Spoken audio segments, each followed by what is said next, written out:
It's that time again, everybody. Happy Friday. Thank you for tuning in to another episode of Rory Sauter and the News. I'm Rory Sauter, your host. I hope you all are doing very well. The weekend is here. I hope you had a good week. A lot is going on in the media. Big show today. A lot to address, a lot to establish. Many great guests in attendance. Guys, I am very excited. I want to introduce my first guest who's with us right now. We have Michael Waller. Michael, how are you, man? Doing great. Great to be on your show.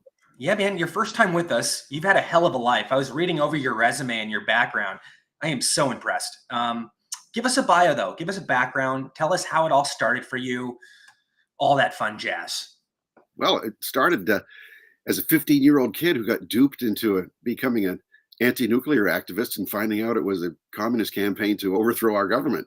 So I thought, well, from learning that at age 15, you thought, okay, what do you do from here? And then I decided I've got to fight these guys. So Right. It's been nonstop ever since.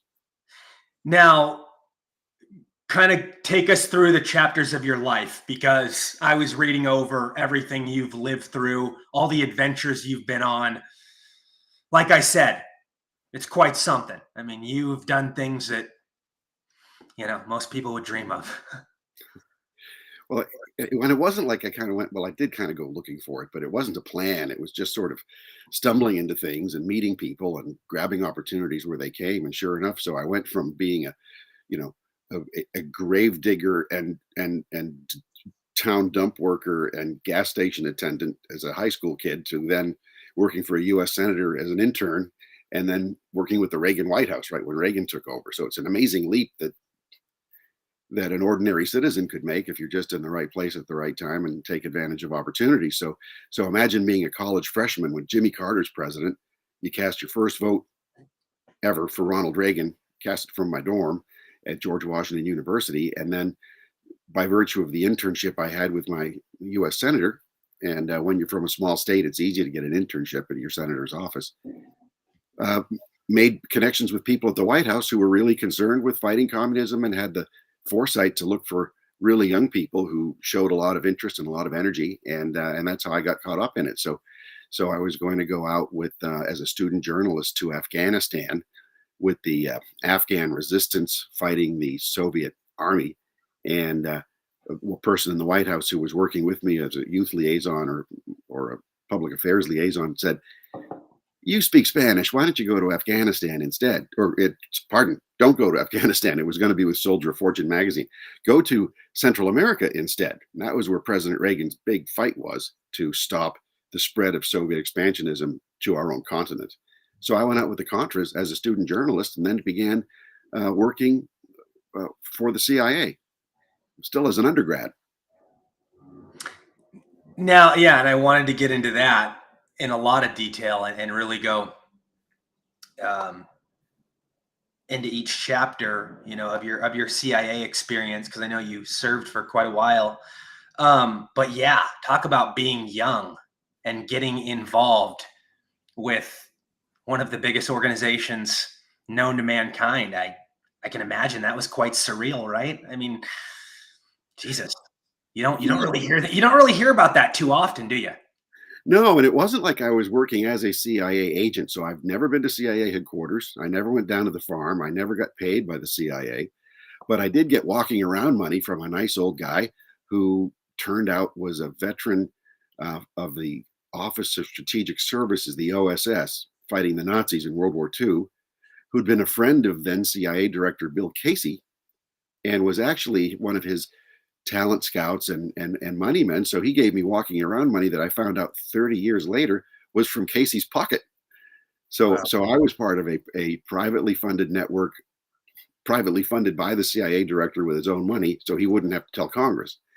And so that's how it all started down in Central America. And I was collecting intelligence on Soviet military support for communist guerrillas in the region. Because they weren't getting a lot of information that they needed from traditional CIA channels.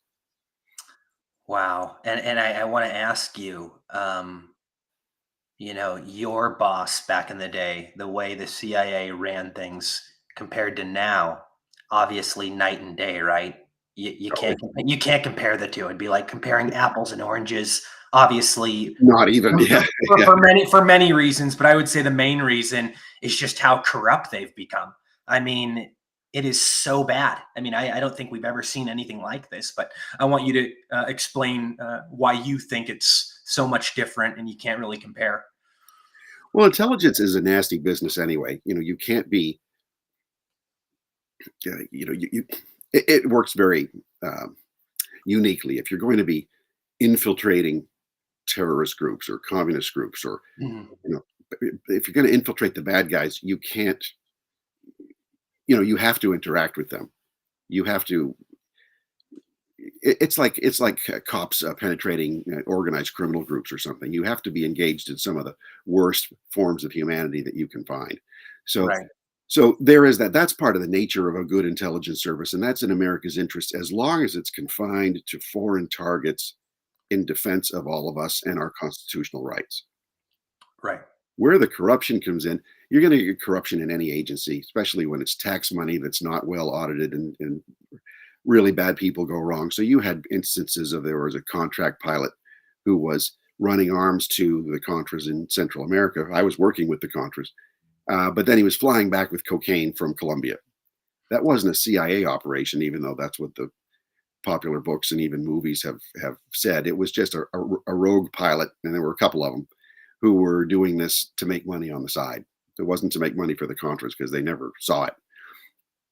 Having been down there in the middle of seeing it, and I was working with them on and off for a period of 7 years ultimately, and I got to know the whole leadership of the Nicaraguan resistance movement.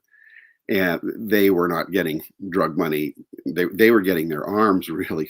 Most of their arms were from the Palestine Liberation Organization. When the Israelis drove the Palestinian terrorists into the sea in 1982, we were driving trucks of arms from the port in Honduras to the Contra base in these coffee trucks. So I mean, I saw exactly where the money was going, and this was free stuff from the Israelis. So it's the kind of thing where you just sort of fall into these things and you grab these experiences, and it looks surreal as you say it in retrospect. But it just seemed normal. It's just kind of the things you do, and it's okay. Let's do this now. Let's do that now. You end up doing it. Now we hear a lot of stories. We hear, you know, things that are true, things that are untrue. Did you ever experience anything like out of the ordinary, things that were scary, things that were traumatizing, things that you saw as problematic, um, just with certain people handling certain things, going about? Yeah, and you're going to get that again. I was more of a free agent. I just did what I wanted to, and I Right. reported to a CIA national intelligence officer at the White House. So I didn't have a control officer or anything like that. I just Mhm. went out and did stuff, went around looking, built relationships with people on my own, and then brought it back because there were whoever was collecting information on the ground. Some were doing a good job for the CIA, some were Right. doing a terrible job. And Right. over at the Defense Intelligence Agency, I didn't know at the time, and nobody would know until much later, the analyst handling my area of operations, Nicaragua and El Salvador, was a Cuban spy. Wait, what? She was a spy. Yeah, Wait, Annabelle wait, Monte. what? Whoa, wow. Yeah, How did that happen? Somebody that's supposed say that say that again. her name was Alabella Montes. She was a Cuban spy for years for Fidel Castro at the Defense Intelligence Agency, and she was responsible for analysis for Nicaragua and El Salvador at the time we were fighting the communist government in Nicaragua and helping the anti-communist government against a communist insurgency in El Salvador. She actually had it so that Private Gregory Fronius up at the El Paraiso base in El Salvador was targeted for murder by the communist guerrillas as a propaganda act to pressure Congress to cut off U.S. aid to El Salvador. She was the one who set him up to be killed. Wow. How much interaction did you have with her? Oh, I never met her. I never worked with the Defense Intelligence Agency, but I learned out long after because the stuff I was collecting on the ground, and it wasn't dramatic stuff, it was just useful stuff. Mhm. People were saying from the Defense Intelligence Agency, well, well, this, they weren't getting this kind of intelligence from the Defense Intelligence Agency, or it was being analyzed in a very benign way. Well, it turns out it was being analyzed by a Cuban spy. So, so that's why Bill Casey at the CIA, he had problems with CIA collection and CIA analysts. They didn't have many people on the ground in Central America. So, and when you have agents on the ground, they're very few, and then they have to build long-term relationships with the locals. So I just kind of hung out there, and I was harmless. I was just a kid, and I made great relationships with Salvadoran military, and got to be out there when they would capture a guerrilla commander, or they killed one, and you go through the backpack to see what they have, and go through their radios. They didn't have cell phones then, or internet, of course. And then you find mostly tactical stuff that's of not what Casey was looking for, but the big stuff, like what are the Soviets doing? And how often does that sort of incompetence happen where you have spies running the show without knowing? I mean, do you think this thing happens more than people think, and it goes under the radar and they don't get caught? And I mean, I can only imagine with the leadership now, you have to wonder, you have to be suspicious and be worried. Yeah. Well, the thing is, we don't know, right? You don't know if there's a spy. It would be pretty easy with this weak leadership. Yeah, but even just think of personal relationships. How do you know when your girlfriend is cheating on you? Right, And you might even see the signs, but not want to believe it. And even your friends might tell you, but you still don't want to believe it. right. So, who's the fool, right? So, so it's just any personal relationship is going to be this way. And the same thing with spies. You just don't know. So, there was a case where I later on, I did my graduate work in studying the transition in the Soviet Union as the Soviet Union was collapsing, and my interest was the KGB. So I was doing my dissertation on the collapse of what we thought was the collapse of the KGB. It was really the reorganization of the KGB during the Soviet collapse, and then what happened to it afterward. And went to Russia to do a lot of on the ground research, and I got to talk to everybody then, because everybody wanted to talk at that point. This was in the early '90s. Oh, So nice. my dissertation was published in 1994, and nobody from the FBI wanted to talk to me about my findings. These are scholarly findings, and they'd been academically, peer reviewed. Mhm. And I'd actually been into KGB headquarters in Lubyanka. I was with the Russian journalists and activists who were ransacking KGB offices. I came back with a lot of documents. I met with a lot of KGB officers who had run operations for decades against the United States. Only one FBI agent contacted me to talk, so I was thrilled. He was an older guy. He was a counterintelligence guy. He was really knowledgeable about the KGB, and we were friends for years. And then one day he was arrested as a Russian spy. It was Robert Hansen. Wow. So you just never know. I mean, they're Mm. very good at acting and playing that part and that role. It's like somebody going undercover to, try to bust the mob, same kind of thing, right? I mean, similar, like they play this part, like they befriend these individuals, and you know, these people think that, they're on their side, and then boom. Yeah, and Hansen was I mean, I got to know his whole family, his wife, his kids. Right. He invited me to his house a bunch of times for dinner. We corresponded a lot for years, and we get together for years. When he was arrested, though, and this is the weird thing, I had no suspicion of him at all, except he was kind of Right. That's how good they are. Yeah. yeah, and he was kind of odd. But then a lot of real talented people are odd, right? So you just factor that in, and okay. Uh, Right. but then when he was arrested, I remember the very morning it was announced. I heard it on the radio, and it was a surprise, but not a shock. Now, did you talk to him after that? No, no, he was immediately thrown in prison, and I never saw him again. But here's what so I went right to the FBI afterward, because by this time I was a working journalist with a magazine published by the Washington Times. And I went to my editors and I said, "Hey, I've been talking to this guy, Hansen. I just think you should know." And they thought, "Okay, what do you have?" And I said, "Well, he sent me a lot of encrypted emails of classified information that I never Wow. used, but he was challenging me to keep it a secret." He said he wanted to test, he wanted me to learn the burdens of keeping secrets. Mhm. So I never told anybody, but I thought I really should give this to the FBI and let them know what I know. so they can assess the damage that he's caused. 6 times I offered to provide my computer and everything else to the FBI. Did it through the law firm, a huge Washington law firm that was the Washington Times's law firm. 6 times to the FBI. They didn't want. To this day, I still have the laptop. They never wanted to see it. Why do you think that is? Well, Didn't fit their they sent agenda?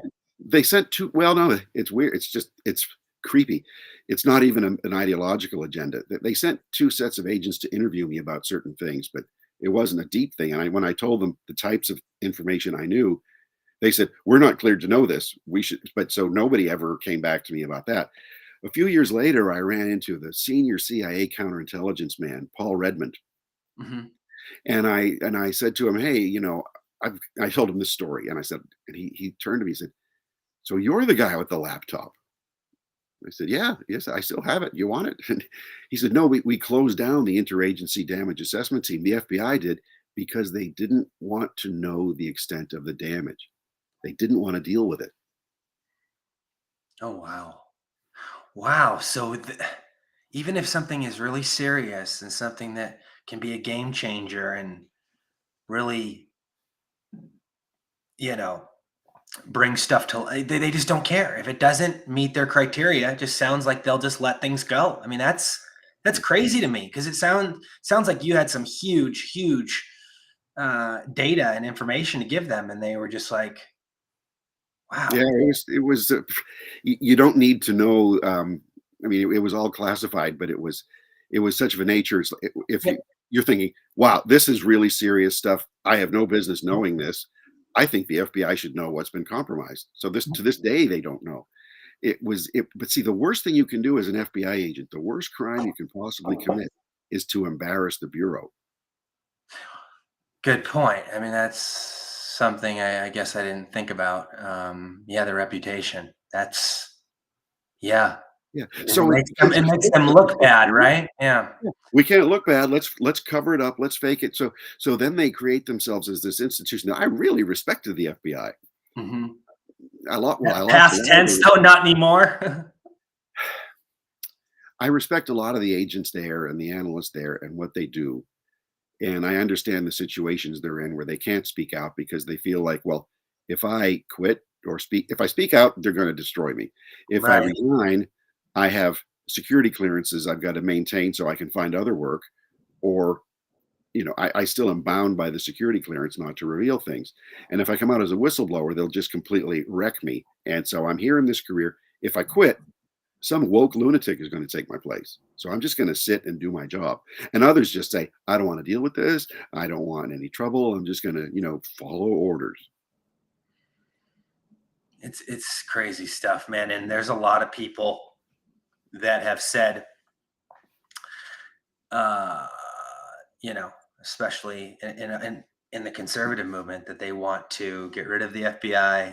They want to get rid of the CIA. I don't know how you feel about that. And Yeah. I also wonder what the world would have been like if JFK would have succeeded in getting rid of the CIA, because we know he wanted to do that. That was one of his priorities.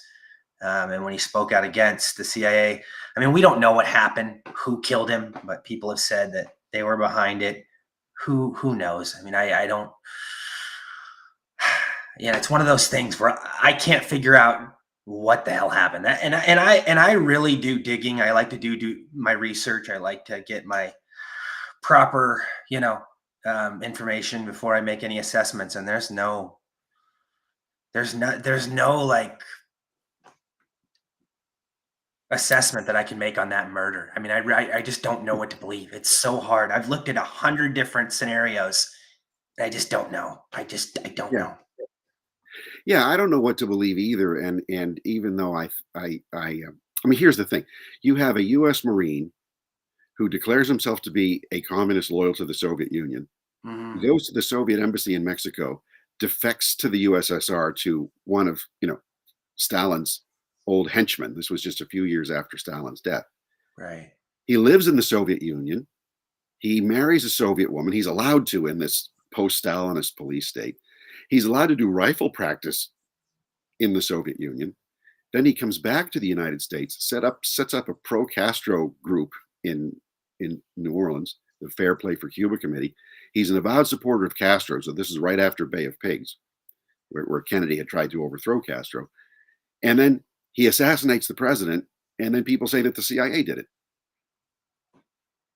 And they completely give the Russians a pass when there were plenty of reasons for the Russians to want to off President Kennedy, because Kennedy's biggest issue as a senator was fighting Soviet subversion in America. So that's on the one side. But on the other side, you have these people coming out, and some of them are very iffy at best, and some of them have some reasons to take them at their word. Right. But more than 60 years later, the intelligence community still keeps a lot of the information classified. Yeah. Why is that? Right. You're And not that, protecting your sources because the sources are either dead or irrelevant now. You're not protecting your methods, and that's the only reasons to classify something. You protect the source, or you protect the means through which you collected the information, so that the bad guys won't know. So there's no reason to do either one, to keep them secret. Yet so much of the material remains secret. Who's covering for who? and what do you think in regards to the funding that I was mentioning? The funding of, The FBI and the CIA. I mean, there have been oh yeah, shut them down. there have been several politicians and people in the political realm that have had desires to do that. I just want to know your Yeah. thoughts. Well, first we need counterintelligence to go after the spies who are out to Right. destroy us. We need Right. counterterrorism. We Right. need to fight, child trafficking and kiddie porn and a lot of other real legitimate functions that the FBI does. We need the FBI's technical capabilities for the crime fighting lab. It's world class. Right. The same, we need a foreign intelligence service to collect and analyze intelligence. We need to run covert operations to defend our people and our interests. So it's easy to say shut down the FBI and shut down the CIA, but then what do we do as a country? It's like saying let's just abolish our own nuclear weapons unilaterally and have no army. It makes no sense. So in Big Intel, I put out some ideas that we're talking about in Washington among people who really want a future president to make change immediately, and that is to break up the FBI, which has become too centralized and too powerful. Break it up into separate organizations so that there's no more need for a bureau, because it's just a bureaucracy. It's a bloated, centralized bureaucracy with a lot of first-class people in it, but a lot of bad people in it. And it's not simply like Trump had tried just to peel off the top 3 layers of the FBI and put Chris Wray in and think, okay, now I've solved the problem. So what you would do is you would shrink it. I'd split it apart and shrink it. Yeah, because it was, even when J. Edgar Hoover ran it, he ran it for 48 years. Right. Despite all the abuses that occurred under Hoover and at his direction, they have not been as abusive as the current CIA, the current FBI today under Christopher Wray. How do you feel about Christopher Wray?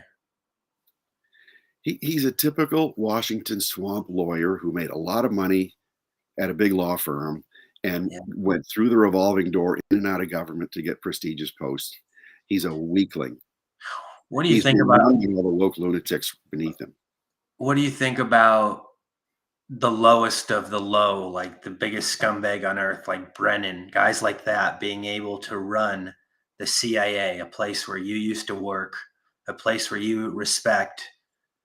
I mean, I don't think it gets any more lower. No, this was a strange thing back then. This was under Reagan. Okay, so he joined the CIA, I think, when Carter was still president, but just a few years. He's a few years older than I am, but he had voted 3 years before going into the CIA. He had voted for a Soviet agent to be president of the United States, the Communist Party's Gus Hall. That's what he wanted. And then 3 years later, he's recruited and gets a top secret security clearance from the CIA. What were they thinking back then? Meanwhile, I was being advised just a few years later, one of my professors who was an intelligence officer, you don't want to join them. They'll grind you down. They'll spit you out. And then another one, the great Angelo Codavilla, who was then a Senate staffer, he said, you will hate them and they will hate you. So how is it that you can get a security clearance as a recent voter for the Soviets, then you spend your career in intelligence, and then when you become CIA director under Obama, you implement a cultural Marxist agenda that was started as a Soviet covert operation, a Soviet active measures campaign, nearly a century before. Yeah, yeah. Um, were you there when Snowden was there? No, no, he was a contractor with the NSA. I had only helped the CIA for a few years when Casey was director in the '80s. So it was Central America and then infiltrating and disrupting Soviet front groups and And what do you, collecting oh, go ahead, sorry. and collecting on them. And what do you make of though what they did to him? What do you make of how do you think he's more in the right or do you think they're more in the right? Well, Snowden was a contractor, but he was so low level that to have had the access to information that he was able to get, Mhm. somebody had to give him a shopping list. Right. So there's some kind of higher level ring there, and I would suspect it's a foreign intelligence service who would know these types of documents to be able to access because you couldn't have accessed what he had you not been fed it by somebody who had much greater access and knowledge than you. The problem with revealing classified information is it's classified for a reason. You have to protect the people who collaborate with the United States around the world. They'll get killed in many places or they'll get otherwise destroyed. So you have to respect classification to protect the people who are helping America, first of all, and to protect the Americans who are helping America. And then second, you have to protect your methods of it, the technologies that we use. Yeah. It's the worst thing is, what the Chinese and the Russians and the others want is knowledge about what kinds of technologies we use to spy on whom. And if the Chinese communists know that we have the whole Chinese Communist Party leadership wired and we can monitor their conversations, that's a multi-billion-dollar secret for us just to develop the technology, let alone betray it to the Chinese. So regardless of his motives, good or bad, Snowden betrayed the United States by helping our enemies inadvertently to know what we knew about them or figure out what we knew. So I really don't have any sympathy for the guy. Do you feel that in regards to the CIA, um, like with people in power there, to get to the top, is it fair to say, and do you feel that most of these individuals have to do certain things that are unethical and definitely, you know, the biggest abuse of power? Like I feel like the only people at the top are the ones that are crooked. What do you think? Well, those are the ones we hear about. Yeah, Who wants to hear about how honest and because I competent? feel like the honest and good ones, I feel like It's boring. they stay in the middle or they stay at the bottom. I feel like they don't get to the top because they're not willing to do things that go against their ethics or go against their morals or you know what I mean? Yeah. Well, when you first for talking Washington D.C. Okay, Mhm. so take that as you will. Right, right. There are some really great people, fine people who've made it to the top because they do a really good job. So Yeah, when you have a merit-based system where people are promoted based on competence, it's yeah, great. But right. there's so much But we brown don't note. have that anymore, it seems like. We don't have the whole competence merit system. We see how the entire system has been hijacked and is being used based on people's color, sexual preference, sexual Yeah, identity. I mean, it's just crazy. yeah. So when people are promoted based on woke criteria, this is something Right. that came out of. This is one of the reasons I wrote the book was what has happened to our country. What's going to happen to our country if you have we don't like the intelligence that we're collecting because it's racist Right. or because you're a white analyst and you're a straight male, therefore you're a binary cisgendered, you Right. know, Yeah. so you're a bad person. And the people who founded our country are bad people because they were straight white Christian men who Right. believed in a Greco-Roman Hebraic Christian tradition. We don't want any of that because it's all just racism and we have to fight all of that. So imagine you have people in the CIA and FBI who hate our founding principles and our founding fathers and really they hate the very basis of what our country's all about. And they say, well, the Constitution's a living document, meaning we can make it mean whatever we want it to mean. And so we're going to promote people based on whatever oddball criteria.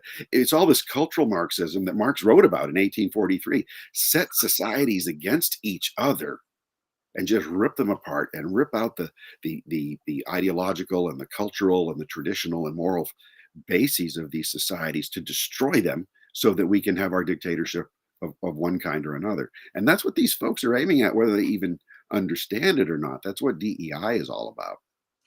And So, they're re so you have, I mean, just sorry, just recently there was a senior CIA, I think she was either the head or the deputy head of analysis, the whole analysis division of the CIA, put a Hamas solidarity picture on her Facebook page.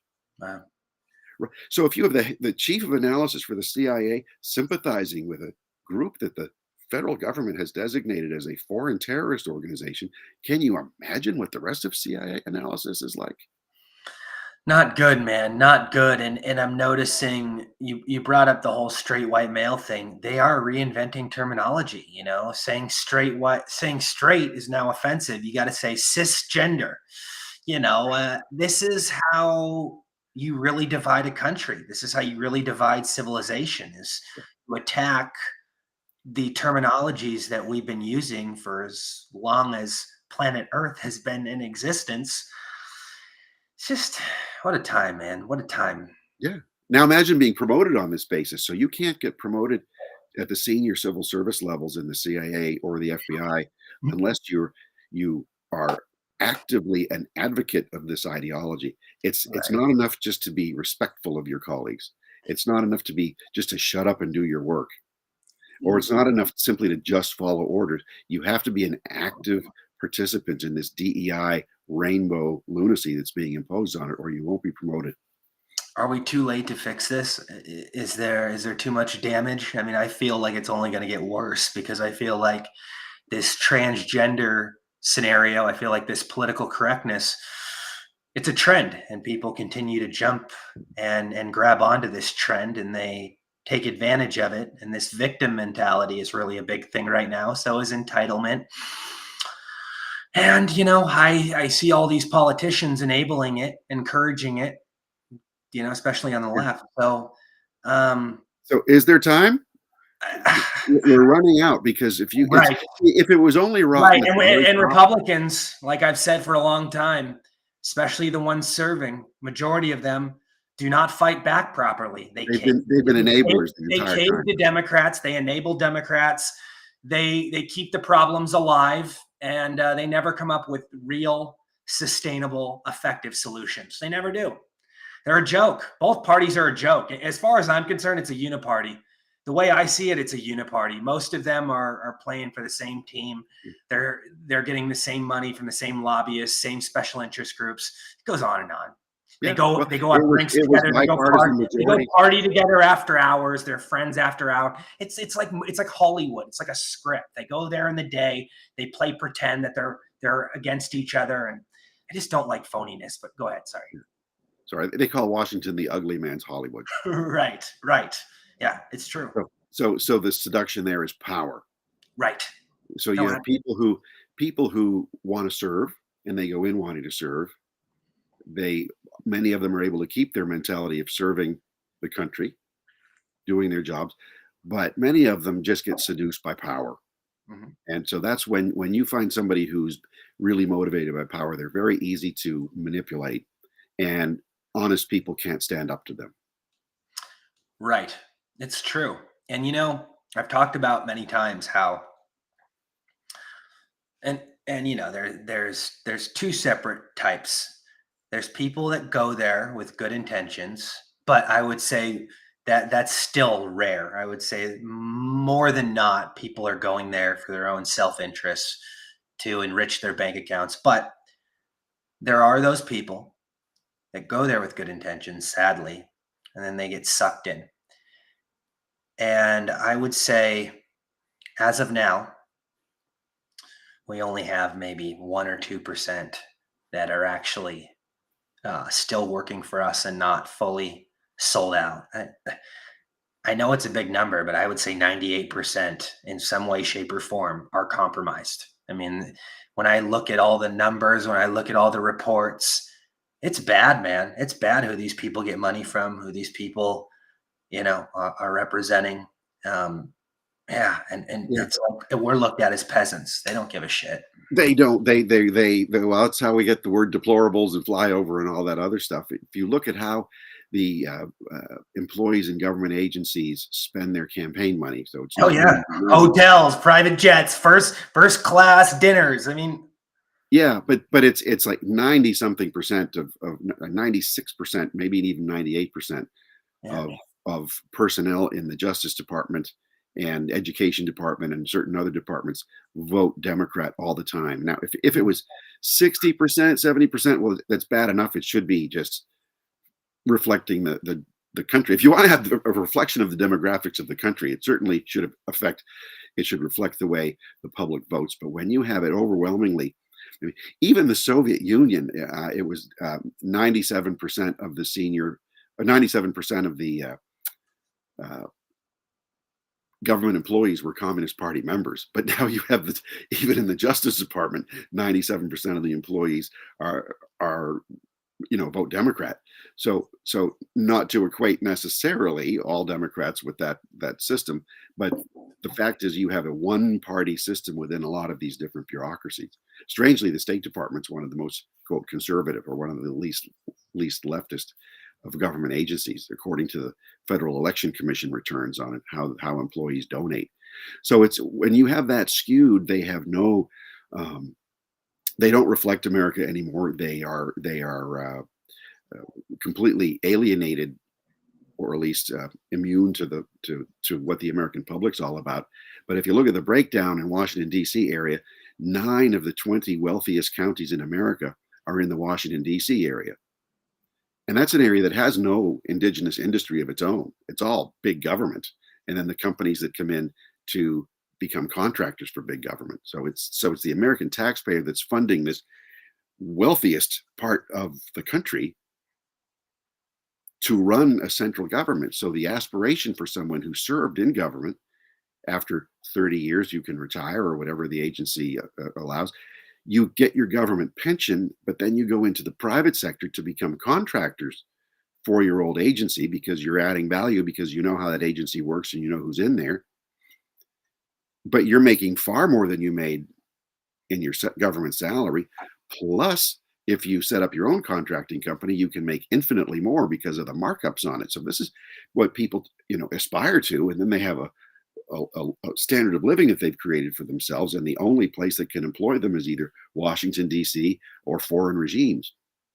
what do you So make this of all? becomes an aspiration among many government bureaucrats, especially those in intelligence, defense, national security, and diplomacy.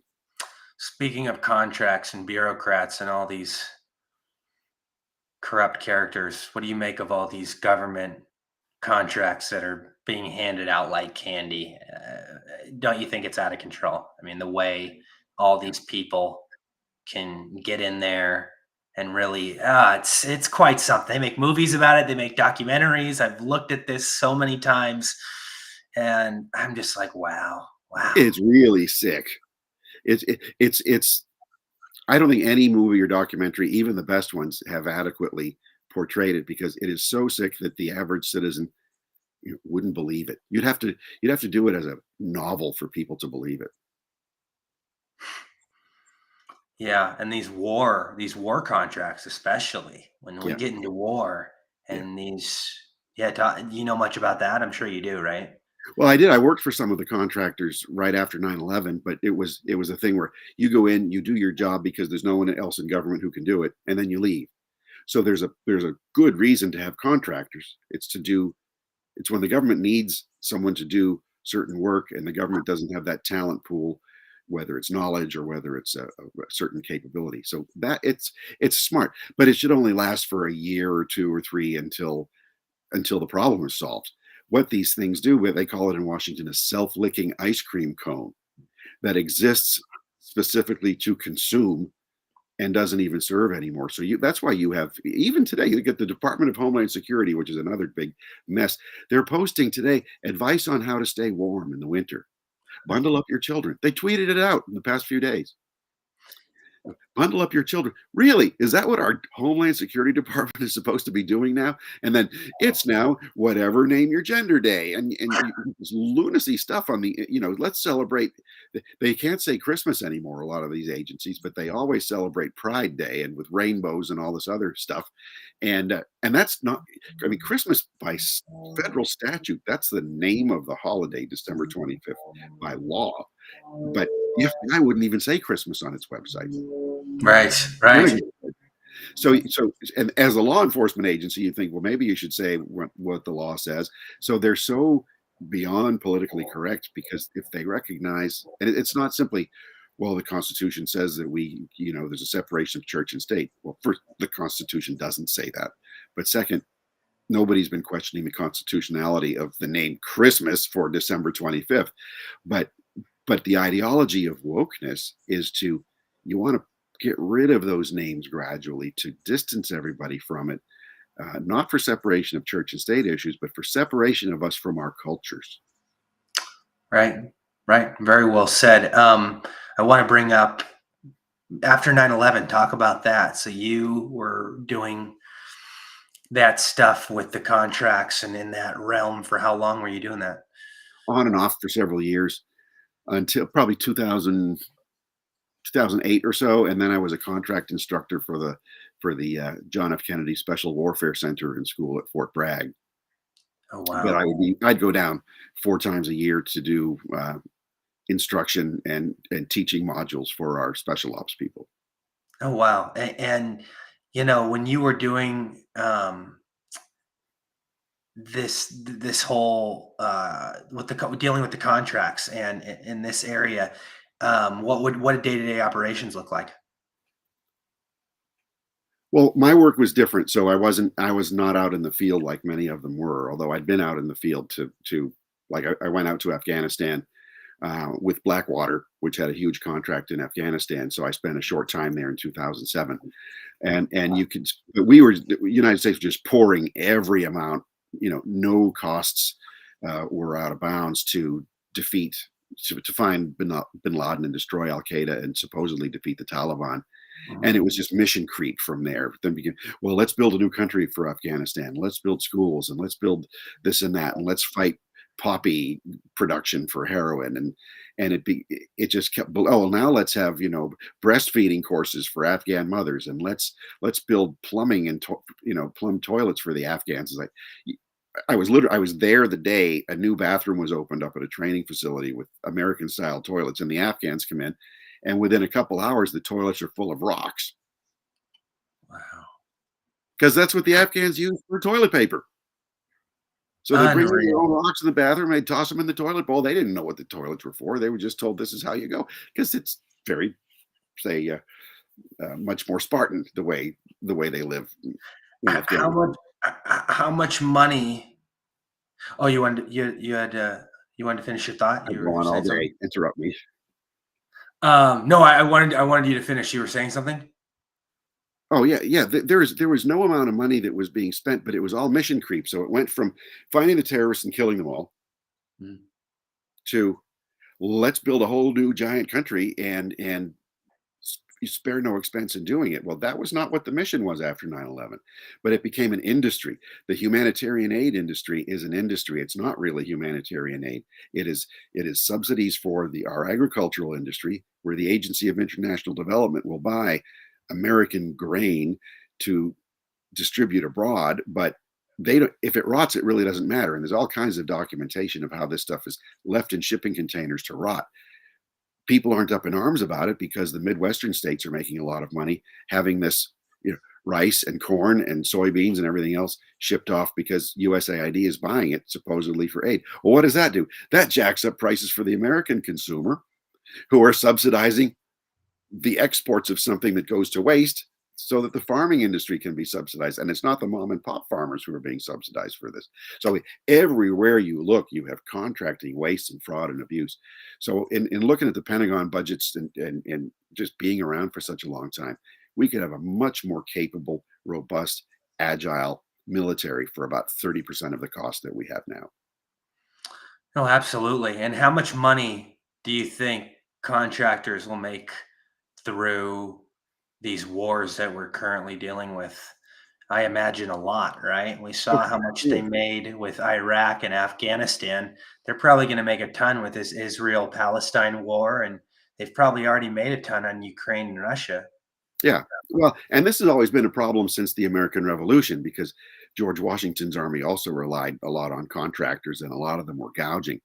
But once we had independence, we didn't have those contractors anymore. Now it's just this multi-generational, ever-growing expansion of this giant contracting industry that has now gone woke. So it's even worse than simply waste, fraud, abuse, and unnecessary buying of overpriced products that we don't really need. We don't even have a national strategy for how to configure our military. We're still operating off the same one created at the beginning of the Cold War when the Department of Defense and the CIA were created to contain Soviet expansionism. And then Right. you just pop on top of that the global war on terror to the point where, oh no, it's not jihadists that we're looking at anymore. It's people like Rory. No, oh, absolutely. I mean, yeah. I mean, what they're doing. You're referring to how they're invading our everyday life, right? How they're watching us, how they're, Yeah. you know, um, And they're being paid to invade. We're paying them to invade our everyday lives right, because it all right, comes out of, and not so much out of our pockets anymore because Congress is committed to the Uniparty is committed to borrowing the money so that they can pretend not to raise taxes because that would upset people. So they just drive everybody into debt, and it's future generations that are going to have to pay off what their predecessors racked up in bills. right. And the military industrial complex, I'm sure you've looked into that quite a bit, right? Yeah. That all factors in to what we're talking about, obviously, right? Fair to say. Sure. Sure. I mean, we need fighter planes, right? We need warships. We need bombers. We need satellites and space launch systems. But I mean, imagine this. Congress had passed a law. I think it was under Obama. It might have been under Bush, but Obama still supported it to to give the Russians a monopoly on the engines for our space launch vehicles. So we were dependent on Vladimir Putin by law to buy Russian rocket engines for NASA and for the Air Force. That law had to be changed so that around 2012, roughly, and it had to be forced through and pushed through so that private companies could emerge to provide NASA with these contracting things. Now, that that did uh, that change lowered the cost of contracting for NASA and for the Air Force for space launch. It's much cheaper to do than before. It made us sovereign, but Congress didn't care before because it had this feel good relation with the Russians, and the other big rocket companies were fine with it as long as we bought the rest of their launch systems and satellite systems. But there are contractors who will keep costs down because that's their business model and that's their success and that's their popularity. But those are rare. You've got other ones that keep driving costs up because they have become monopolies with the destruction of competition among companies. So before you'd have, we need to design a new fighter plane or a new bomber. So you'd go to two or three or four different companies that would compete. Now it's just, in some cases, one company because we've exported a lot of our ability to China and they've literally dismantled some of our companies. And so we don't have these manufacturers anymore. Another thing is just government ineptitude and slowness that will slow anything down. So if you say, I'm going to do, 100 TV shows for you for a fixed amount, and that's fine, okay, and that works because you're happy. We've all agreed. But then the government keeps changing its mind, slowing you down, delaying you. So now you're making half what you thought you were going to make for more work now. So the next time comes around, I say, I'm going to triple my price just because you guys keep messing with me because it's not profitable. And then to keep you on the hook, they'll say, well, we'll give you a bonus. And then it's okay, great. So you expand and now you compete for more contracts. So your whole business model is milking the taxpayer rather than doing your TV show. Yeah. And I want to bring up, I got a few minutes left. I love having you on. I could talk to you all day. You have so much great insight. What a life you've lived. Um, the skull and bones, though. Have you ever looked into that? Have you ever known people that have been in that sort of circle? Because I know that's a big thing. Yeah, I met some of them. Just but I'm work, just working I'm for not, the I'm not CIA. quite I'm there sure yet. you've been around those Yeah. people, right? Yeah, I mean, there's secret societies. This is like Skull and Bones is the Yale secret society, and Right. back then it was sort of the waspy white Anglo-Saxon Protestant, so-called upper crust prestige Ivy League fraternity where blacks weren't welcome, Jews weren't welcome, Catholics weren't welcome for a long time. So it was their thing. That opened up, but you're still part of Who the was welcome? huh? Catholics, Jews, black. Who was welcome? White Anglo-Saxon Protestants. Oh, okay, gotcha. That was their thing. So that was their elite, and that was sort of their refuge. That gradually opened up after a while, but it's still like it's like a fraternity. They hate it when you call it a fraternity, but it's like a secret fraternity. So you don't say what happens. It's mysterious. Some of these are pretty rather lame groups that are just sort of secret for the sake of secrecy and elitism, and other ones, are real type underground type organizations that will link with others as societies would. So if you think of it as like fraternity brothers, like I only want to hire guys from my fraternity, and I only want to do business with guys from my fraternity. You don't need to know them. It's just you're a member of the same fraternity, and that's just a fraternity thing. But And I remember. imagine Oh, go ahead. you apply that for covert purposes, for political control purposes, for economic control purposes, and then it ceases to be a real fraternity. It becomes a danger. And I remember when John Kerry and George W. Bush, they were asked in an interview if they could talk a little bit about the skulls and bones, and they were very nervous when asked that question, and they immediately said, "We can't really talk Yeah, about details." And they were there together at the desk in like a newsroom, and they were. This was a long time ago. They were being interviewed, yeah, and apparently they were in like the same circle, the same group. So yeah, I mean, so it makes you wonder, it really does. yeah. Especially if they're not going to talk about it, because first, the rest of us are thinking, "Well, there must be something really, really deep and subversive about this." Bilderberger type conspiracy thing that. So, and you can get paranoid. Was it some Masonic plot or whatever? So, a lot of these things that we have seen in history ended up being just overblown imaginations because of the secrecy. On the other hand, they're secret for a reason, and we don't know what that secrecy is.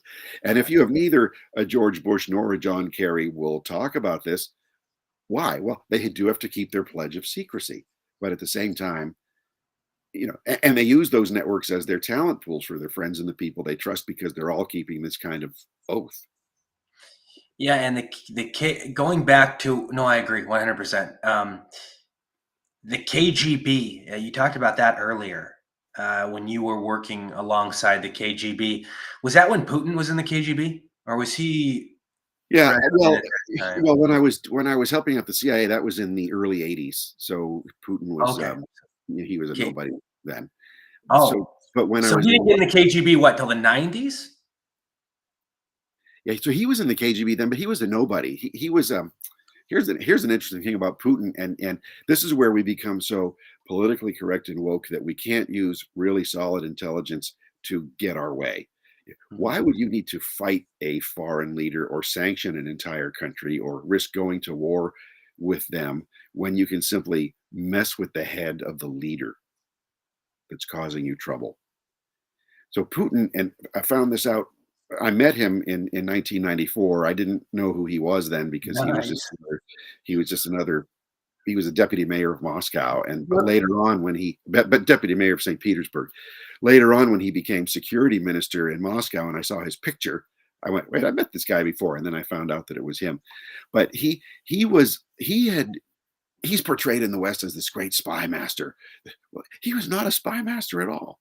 He couldn't make it into the foreign intelligence part of the KGB where he had studied English, he'd studied German, he studied law, all the things you needed to study at the time to be a foreign intelligence officer for the KGB, which was the most prestigious post within the Soviet KGB. But when he went to the Andropov Higher School for his training to go into the Foreign Intelligence Service, they did their full field background investigation of him, and they said, "We got a problem here. When you were a teenager in St. Petersburg and Leningrad, then you were a member of a street gang, and that's okay.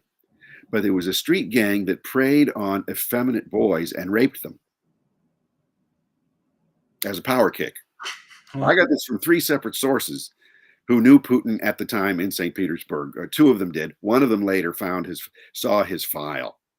So when he took over the Ministry of Security, the first thing he did was he got his personnel file, and that was the end of that. But so when he went, so they said you cannot be a foreign intelligence officer in the KGB because if the Western services ever find this out, you'll be compromised. Because Russian society would never, to this day, doesn't tolerate that kind of thing, culturally speaking. So imagine the diminished prestige he would have if that was ever known. So instead, he went into the internal security part of the KGB where they need thugs. That's the thuggish part of the KGB. So his only posting outside the Soviet Union was East Germany, and he was assigned to as a major in the KGB to work with the Stasi at a local office in East Germany, and that was the extent of his spy master activity. It was nothing like that. It was a nothing job. So yeah, so that's Putin's story. So we did a psychological profile of Putin, which is available on our website at securefreedom.org. It's called Nursing Injustices, and we modeled it after the OSS and MI6 psychological profiles of Hitler during World War II, and found that indeed Putin's a repressed homosexual. So it's not a question of being anti-gay to have this come to this conclusion. It's just if you're repressed, you can never let this out. This is a dark secret in your heart that you're carrying with you, and you're going to try to overcompensate for it or do something, but you'll do anything to keep that secret. So we went and we wrote this and thought, hey, this is something that the United States can use as leverage against Putin to get him to back off on certain things. Never did, because we weren't even invited to give any academic presentations on the subject, so where we could be grilled and cross-examined. There was absolutely no interest in following this up because it would be deemed offensive to, say, the militant rainbow elements here. How certain are you that those reports are accurate, that he is a homosexual? Well, we got three separate accounts, two of which were eyewitness accounts, and one of which was somebody who saw his actual files. Three different sources, so that is perfectly sufficient for any academic scholarly purpose. It certainly exceeds Harvard standards. So it sounds like the realm that you worked in, if you can get three legitimate sources, then you believe it to be true. I mean, that you're saying that's enough evidence, what you've been presented with, to absolutely say it's factual. We would call it with a high degree of confidence. Okay. So we can't say it's because he hasn't admitted it. There's no, visual evidence or anything like that, but with a high degree of confidence. So if you're informing a national leader of intelligence you have and you assess it, well, we assess with a low degree of confidence because we have these reports, or with there's a whole a whole range of levels of confidence that you have, but we would call it a high degree of confidence based on the sources that we had. But it doesn't mean it was fact. We're just saying that it's something that if it was an intelligence product coming out of the CIA, it would have, which it was not. You would put your cautionary notes in there, but it's necessary for the leadership to know anyway. And this is where you get discussions among people who would disagree, or people who would have other sets of facts, or other people who are coming forward to either confirm it or refute it. And that's all fine. We just wanted to put it out there the same way the British and the American intelligence services thought, let's find out what drives Hitler's insanity to see if there are ways we can mess with his head to make him self-destruct. Is there any truth to the CIA hiring criminal masterminds, people that are genius on the computers, people that are genius in various areas, even though they committed horrific crimes? Because I hear this quite a bit, that somebody can commit a huge crime, but if they have a talent that these these organizations like the CIA need, then there could be talks. Yeah, and it's a normal part of intelligence. Well, they have boundaries, Uh-huh. or at least we like to think they have boundaries. But I suppose if you're a mass murderer, or whatever, they might say no, no, thank you. But if you have skills that are needed to defend the United States from a foreign threat, let's say a terrorist, Mhm. and he's been engaged in acts of terrorism, and by rights we should just whack him. However, he has knowledge of people and networks and other things we need to get a lot more bad guys than just him. Then we'll have to cut a deal. That's what we had did with a lot of Soviet defectors throughout the Cold War. We needed them for the inside knowledge that they had. We had no other way of getting this information, so we had to bring them in. We had during World War II, right at the very end, the OSS under General Bill Donovan um, brought over an entire Wehrmacht intelligence unit, a very large one under General Reinhard Gehlen, who was running operations against the Soviet Union. He had networks throughout the Soviet Union for the Wehrmacht against the Red Army and the whole Soviet Stalin regime. So the OSS uh, got him to surrender to us, protected him, protected all his people, got all of his archives and equipment and everything else. And that became our first eyes and ears of a large scale inside the Soviet regime. So sometimes these really tough, ugly choices are necessary. Yeah, now that I think about it, I feel like it's common. I feel like it wouldn't be a surprise, um, seeing criminals being hired by these kind of outlets, because a lot of these criminals can do things that people that follow the law can't do. I mean, these criminals have some amazing talents like never seen before. And Yeah. yeah, And when you're in a bureaucracy, your vision is narrowed and your room for maneuver is narrowed. And think, you have a good idea yourself and you want to do it. You'll just go out and do it, or you'll talk to other people and say, "Let's just get this done." You don't need to go to a lawyer and have you write up a whole memorandum to give your rationale for this, have it vetted by a series of superiors, have it discussed at a policy meeting, then have it run through a team of lawyers to see how much of it's legal, and then grab you by the short hairs while you're doing this operation to make sure that you don't stray out of bounds. That's going to kill your creativity.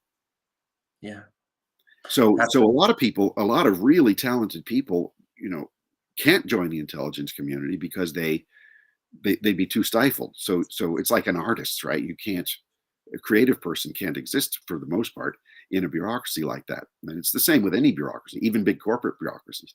So so if you're trying to break into, say, a drug trafficking ring, or a Mexican cartel or something, you're going to need to run some of these guys as agents. So you say so and so is going to be arrested for this, and you approach him and say, "Look, we can either arrest you or you can come and work for us, but we're going to destroy the whole network, but we'll give you a new identity and you'll be able to live as long as you don't mess with us ever again." So you have to cut those kinds of deals. And there are some that, like Whitey Bulger in Boston. He ran the Winter Hill Gang. He was a notorious mobster in Boston. Johnny Depp did the movie yeah, Black Mass about him, yeah, which is mostly fictitious, but it's based on a true story. The FBI ran him as an asset, even as he still went around murdering people. right. And some in the FBI actually became corrupted by it. So it's a dangerous game to play, but it's done. Even when you do things for the right reasons, they can go bad, pretty fast. And when you were running operations in Central America and doing things over there, and working, is it a lot different than working with the CIA on American soil? I mean, is it dynamics, stuff like that? How would you describe it? Yeah. Well, the CIA by law is not allowed to run any influence activity or spy on Americans or anything No, but anywhere. I know, but there's a lot of CIA individuals that work, just in America doing their stuff rather than going overseas and doing stuff. Oh yeah, well, you're going to an office every day. You're doing a commute. Right, You're just right, part of the cubicle culture, and right. and it's necessary. We need to have that, but it's No, not. but I'm talking about there's a lot of people in the higher ups that just sit here in the offices all day and go, to Washington D.C. and stuff like that. But like, explain the dynamics of, because I know Well, you've done both. I know you've been in the office setting, and I know you've also done things overseas.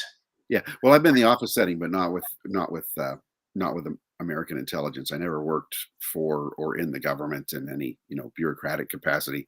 I would just dry up and wither away in a capacity like that. So I always stayed away from it. But you do stuff out in the field, and it's fun, especially if you're free to do the things that you like to do or want to do Right. as a free agent. And in this case, I was not being paid by the CIA. I was being paid by the CIA director out of his pocket. And again, I didn't know that until many years later. But I was free to do as I wanted to. And then one day they weren't interested anymore. I never found out why, but it turned out I did what was needed for the time that I was doing it, and that was that. And didn't you also, Unfortunately, though, the CIA abandoned a lot of good people who had depended completely on it, and when the political leaders' policy changed, the CIA just rolled up the carpet and took off and just left these guys hanging. And some of my friends were assassinated as a result of that.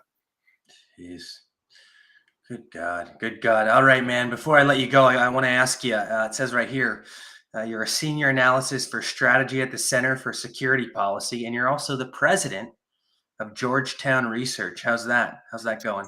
Yeah, that's okay. That's a small private intelligence group and a risk analysis group. So we take private clients, no government clients, and we collect information for them in ways that they couldn't otherwise do it. It's all legal and above board. And this is the thing about intelligence. Most of the methods of intelligence are very similar or identical to methods employed by journalists. Yeah.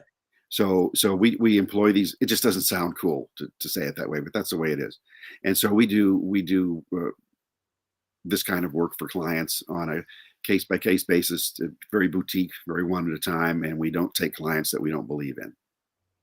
And speaking of journalists, it says your work has appeared in the New York Post, the Washington Times, the Washington Examiner, the Federalist, and the Wall Street Journal. Yeah, and a few other places here and there. So it's yeah, and it's been mostly some investigative pieces and some opinion pieces. I also did a piece for the Daily Beast, which was a neat investigative piece in Mexico. I went down there a few years ago. There was a Mexican insurgency that had begun in the Purepecha tribe down in Michoacan. They were fighting the cartels, which had taken over their traditional lands, clear cut their forests and everything. So they started an insurgent army against the cartels and against the Mexican authorities.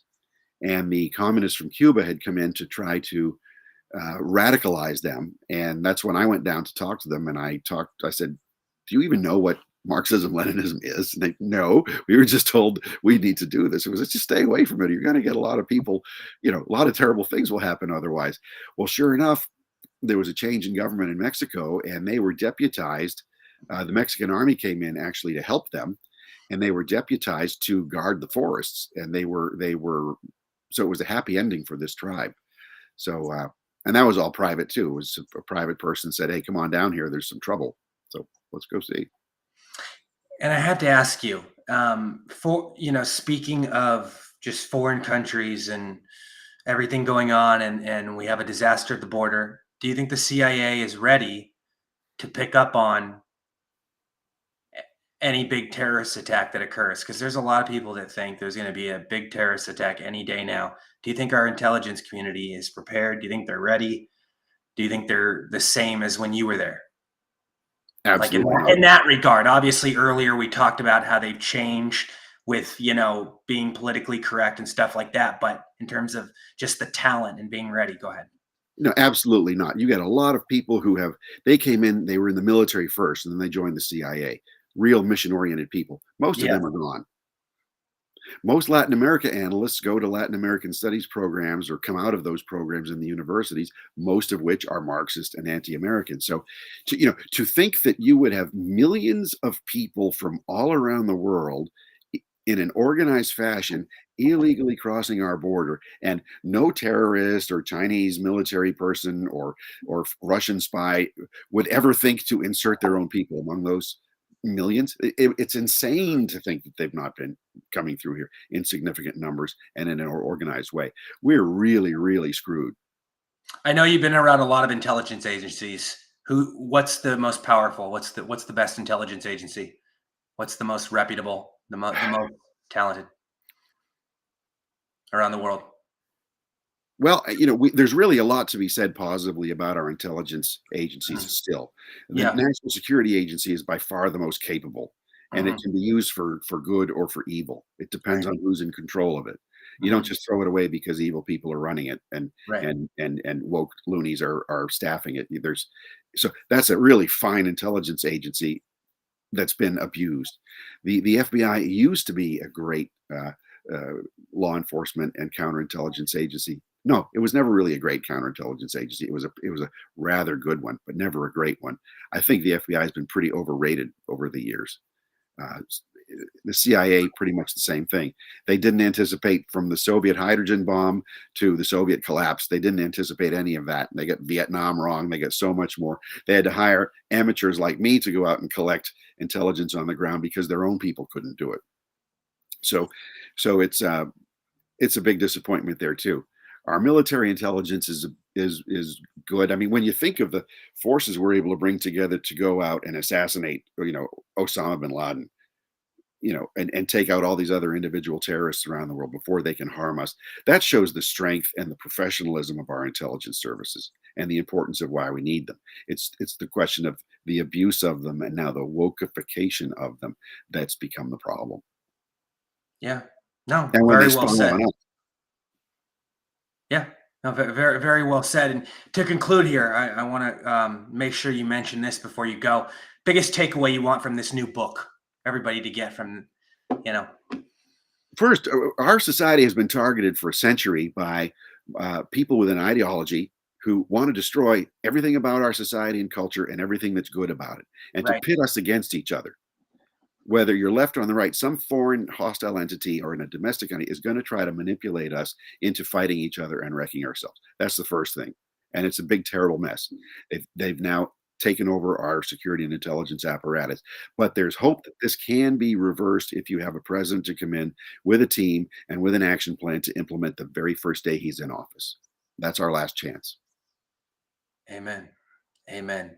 And I have to ask you this final thing. This is very important. How do we make the CIA less partisan? How do we make it not partisan at all? Because I see that as the biggest problem of all. Every Yeah. yeah, go Yeah. ahead. Yeah. I think you could cut out probably 80% of the analysts because it's just too bloated, and you don't need secret intelligence for climate change, right? Really? You're gonna let's have and they're spying on farming abroad. Well, you don't need secret No. analysts for this. You don't Right. need a huge human resources department to promote wokeness. You don't Yeah. need diversity compliance officers and all this other nonsense. And there are some we depend on so many other countries' secret services to take their intelligence because they still use human spies abroad where we don't. So we're just using a lot of their stuff. So you can cut out probably three quarters, 80% of the personnel at the CIA, give it a much more focused mission, divide it into an analytical a collection of intelligence and analysis unit as one standing service and a completely separate organization to run covert operations abroad, and just gut out the rest.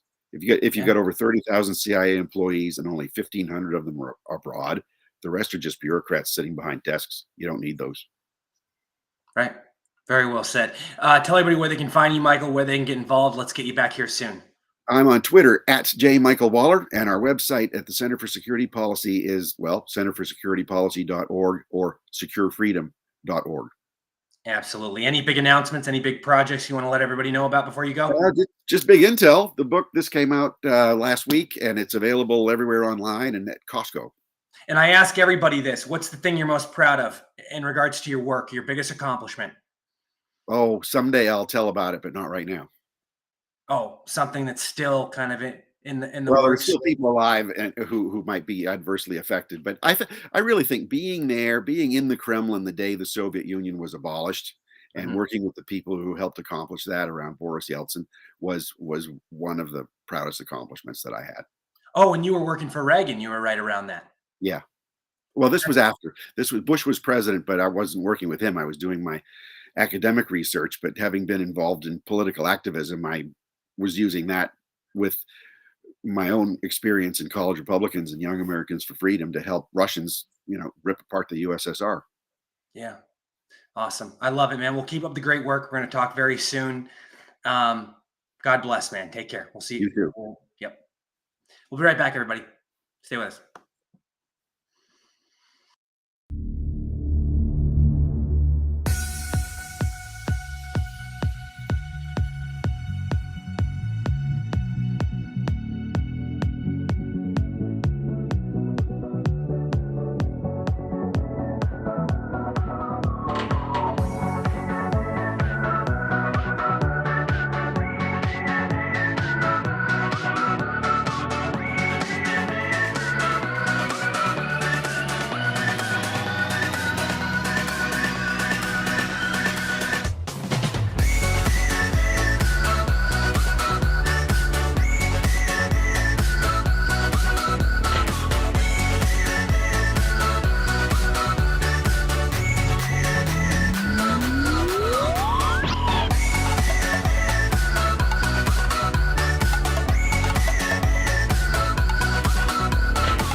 And we are back, Rory Sauter and the news.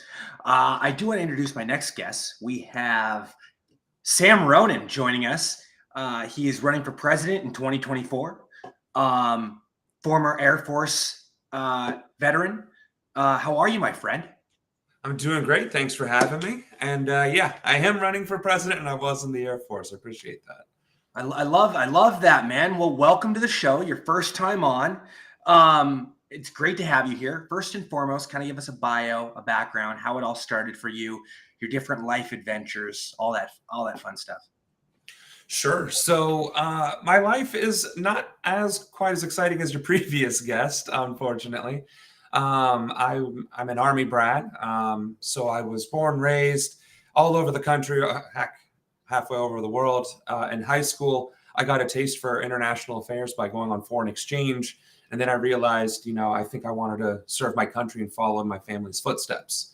And that's what ultimately led me into politics. Is during the October 2013 government shutdown, I was active duty Air Force, and we were all called into the room right after we had just sent people to deploy and said, yeah, so the government shut down, nobody's getting paid.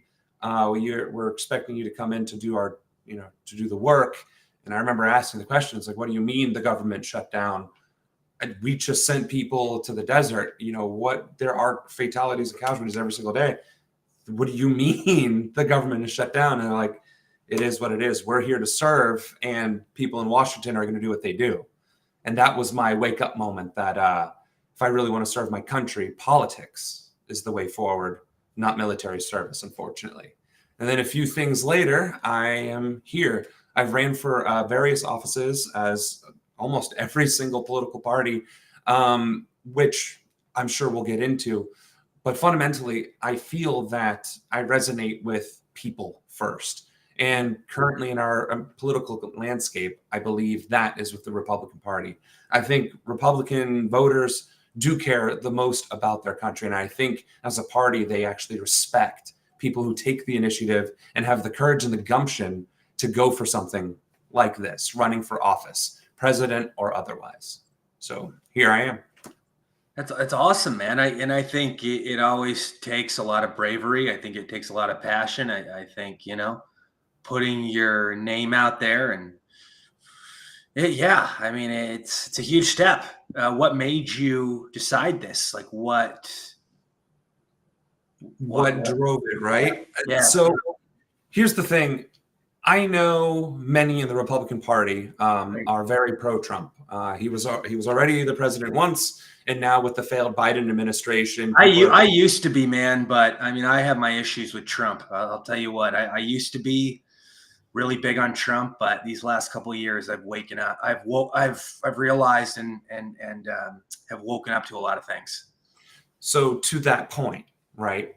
A lot of people may have done that, but he's still the front runner. And so the difference between the Democrats and the Republicans, aside from the fact that Democrats don't even believe in the democratic process anymore, they're not holding primaries, which is, in my understanding of the law, election tampering. I mean, what else is it if they can select their own nominee without any input from the American people? And now we have to choose between him and whoever the actual democratically elected person from the primaries from the Republican side gets put up, right? It's a big convoluted mess, which is why I'm running, specifically why I'm running as someone who is not wealthy, not powerful, not in these scenes, as a regular American citizen. No different than you, no different than your audience. Sure, fine, I might have had a few different life experiences. I have military service and so on and so forth. But fundamentally, I have to live with the consequences of the actions of Washington.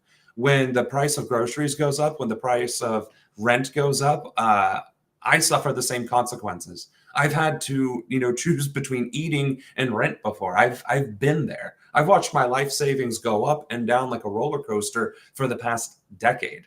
And for as far as I can remember, our nation has been at war. And throughout that entire time, the number one thing that both parties can agree on is that they do not care about the American people.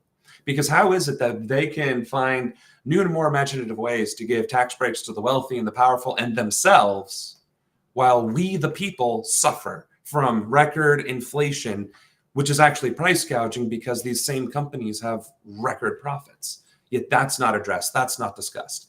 The PPP loans are being forgiven hand over fist, yet the debt that we incurred to get college degrees or whatever else have you is being held over our heads like literally a weight, like an anchor. And an entire generation is drowning. Now they have the audacity to raise the retirement age to 70 when the life expectancy isn't even 67. There's just it's blatantly obvious now that our leaders, our elected officials, and those who choose to run for office do not give a damn about the American people, which is why we need representatives who are American people, like the founding fathers intended. You go from your farm, you run for office, you go to Washington, you serve your country, then you go back to the farm. You don't become a career politician and then turn into a lobbyist and then keep going through the revolving door. Right. Now, term limits are a must. Absolutely. I don't think we're ever going to see that, unfortunately, though. I think that's political suicide for those people. I don't think they'll ever, pass that. I know they bring it to the floor to vote on it, but that's political theater, in my opinion. They're never, we have people that do that just to make themselves look good. And in reality, I think even the people that bring it forward knows that it will never pass, Well, and it goes back to the question of checks and balances, right? There's a lot of discussion that Biden is overreaching his executive authority, and we can have that discussion. I don't mind. Yeah, and so did Trump. So did Trump, right? So, yeah. I mean, it doesn't matter which president. I mean, even Obama and Clinton and Bush, everybody it's always been an argument, right? Yeah. But at the end of the day, if the president can have term limits, then why not Congress? And why not the Supreme Court? I've been yes, granted, the Constitution says life, but they retire, don't they? So clearly there's enough room to where this discussion can be had and should be enforced in the checks and balances system. Not to cut you off. Oh, no worries at all. I totally agree. I've been saying for years that there needs to be term limits on Congress, on Senate, on the Supreme Court, and how it's a little odd and unfair how a president is supposed to only do 8 years but the others are not held to the same standard. They can stay in Washington for the rest of their life if they want to. Yeah, that has to be fixed. I mean, that doesn't make any sense. You talk about stuff that doesn't make sense. That just doesn't make sense. I mean, it doesn't.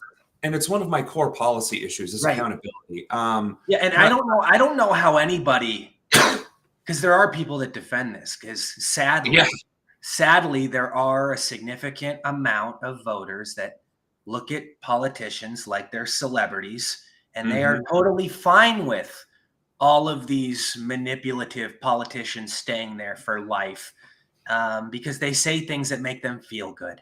And that's a problem for me.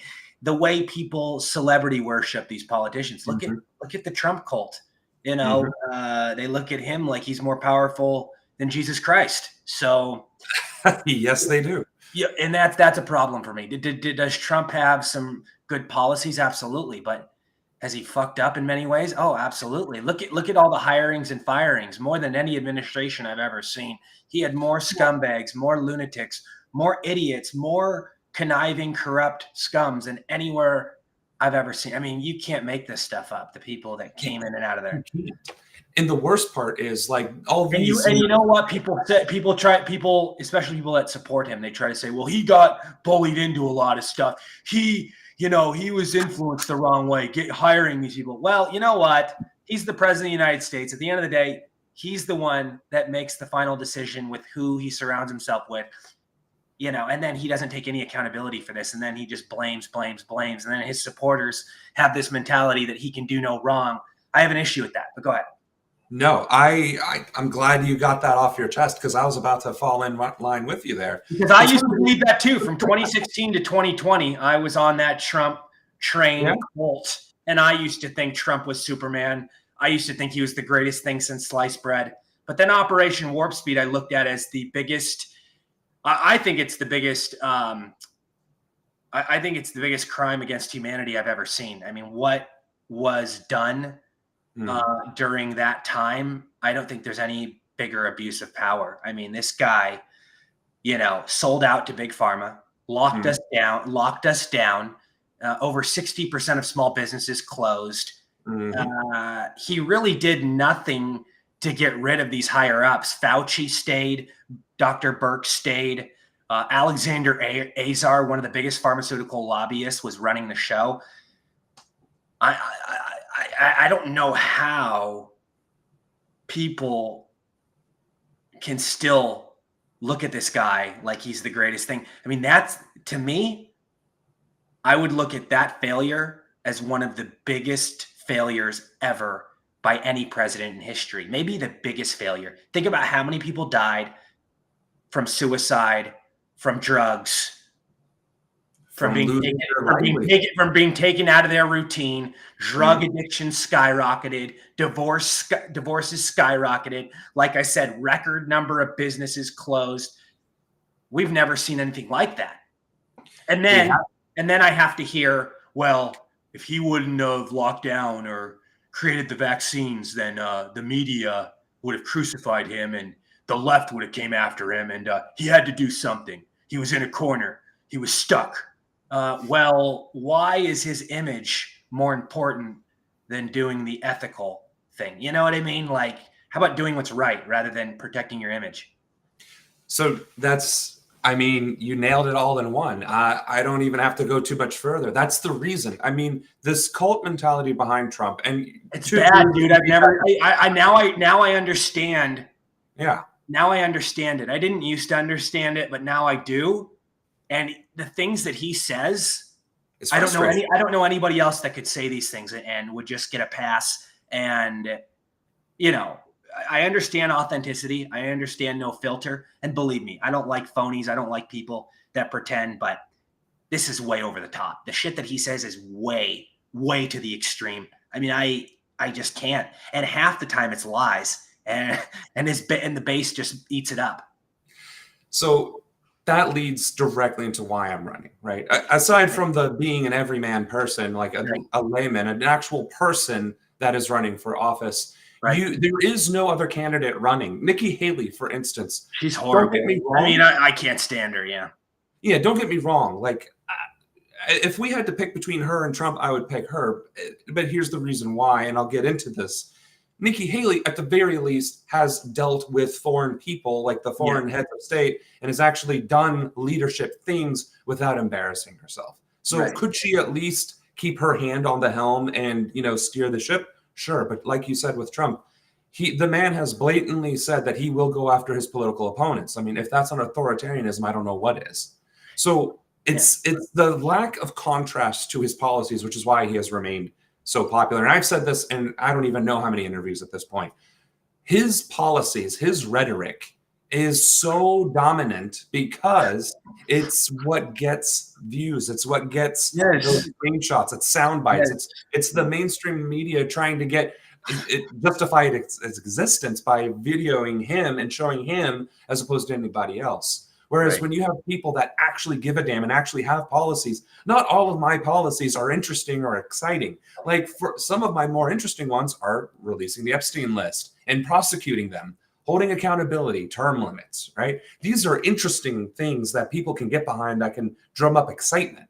But there's other things too, like high-speed rail systems, super boring, but super effective to the economy. Smart highway systems, revitalizing our actual economy and our infrastructure. Very boring, very difficult to talk about it with excitement to get people fired up and ready to get out the vote. But these are the kinds of things that actually make this country great. It's when we come together, work together, and build things. It's the Eisenhower era that we need to bring back. That's the reflection of Republican Party that we need to aspire to bring back. And that's exactly how I'm trying to present myself as an Eisenhower Republican. Let's get back to our actual roots when we gave a damn about our country, when we actually worked together, and when we actually were respected in the world instead of mocked and laughed at and reviled. That's my core mission for running for office. And if I get the chance to get on that debate stage, I'll blow each of them out of the water because I have that fundamental contrast to this dystopian nonsense of trying to be a dictator. We're not going to have a dictator in this country. I refuse to abide it.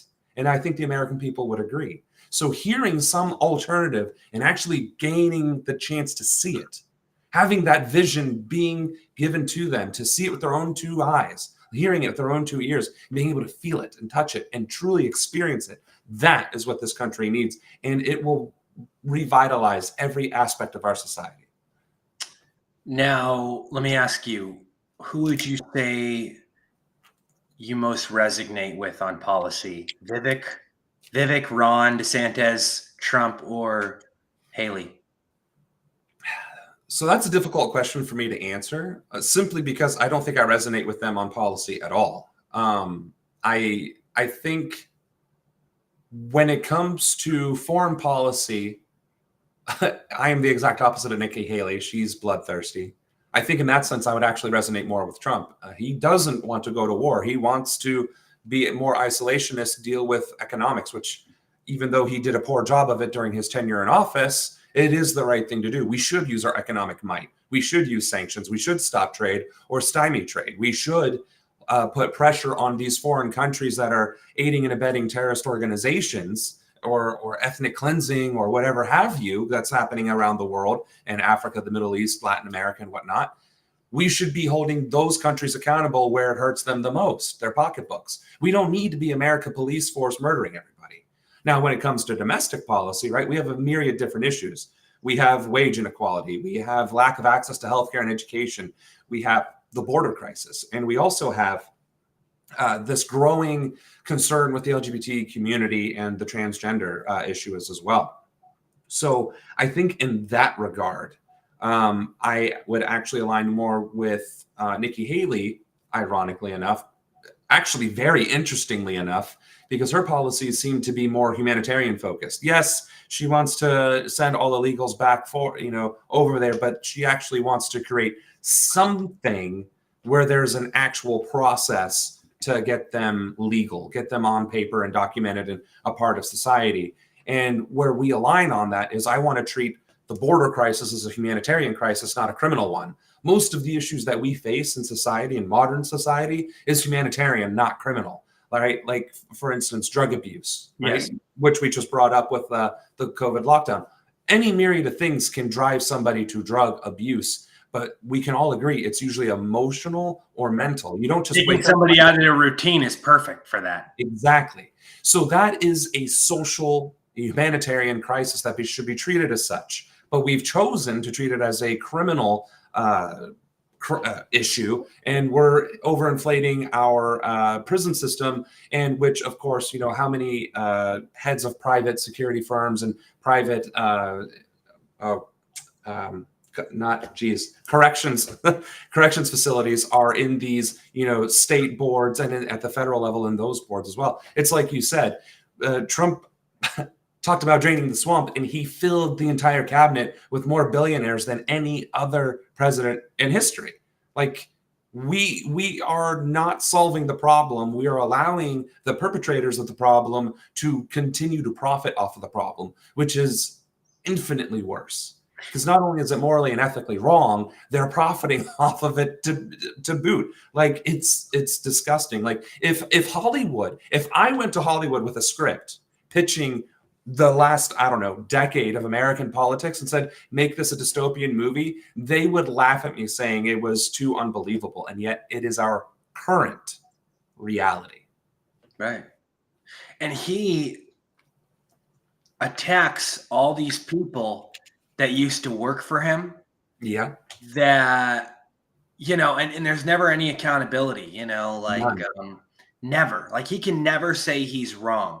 And all these people are so bad, but they weren't bad when he had them working for him. He used to say how great they were and how amazing they were. The guy's a child. I mean, if this were any other human being, they would be looked at as a disgrace. If but if he Donald Trump, we wouldn't be having this conversation. Period. Right. And you know what the idiot keeps doing too? And this is my biggest problem with them, the Operation Warp Speed and the touting of the vaccines, praising the vaccines. He's going around still saying that he saved 100 million lives and that the vaccines are one of his greatest accomplishments. and his supporters are constantly saying how the vaccines are the enemy. Right. But when he said, right, but they're not going to say anything if he says something like that. Well, right. They'll come back with like, oh, well, he didn't force it. He said, make your own decision. Well, you know what? He encouraged lockdowns. He was one of those people that was standing by the lockdowns. He wasn't trying to fight back against them. I mean, there were certain governors that were doing way more than he was doing. It's true. And that's kind of the thing, right? It goes back to why I ran for office and why I left active duty in the first place. Our elected leaders, and we can't even call them that anymore because they don't work for us. I forget what the article, who it was from, but I believe it was a New York Times article that stated unequivocally in its headline that less than 1% of all legislation that is passed in these United States of America through Congress, the Senate, to the president's desk and getting approved by the judiciary and the Supreme Court, less than 1%. I cannot stress this enough. Less than 1% has anything to do with the input, will, desire, or want of the American people. So we are not even represented anymore.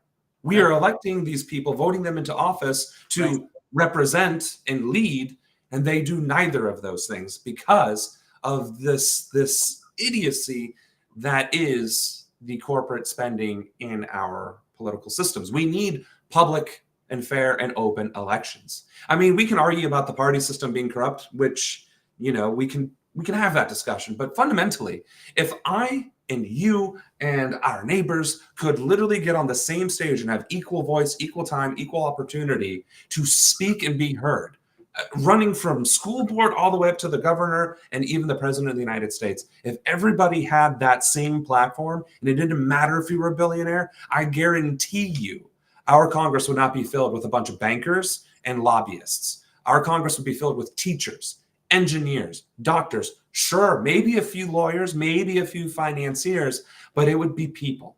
It would be real, honest to God human beings. And that's what we need. That is fundamentally what we need, because otherwise we're going to get Trumps, or we're going to get somebody worse than Trump. And we're going to get somebody who makes Trump look like, an altar boy in comparison. Because remember, during the Bush Jr. era, so many people said, oh, he's so stupid. He's so this, he's so that. I kind of wish we would go back to Bush Jr. Like maybe we should have given Jeb Bush a chance. You know what I mean? Let's let the Bush dynasty carry on, because at least they weren't sociopaths selling out their country to the lowest bidder, unlike Trump, which we both agree and both have said at length. He sold those cabinet positions, and then he gave those cabinet positions to people with a vested personal interest in dismantling those government programs. Like, that is insane to me, that he is not necessarily just impeached, but imprisoned for his various crimes.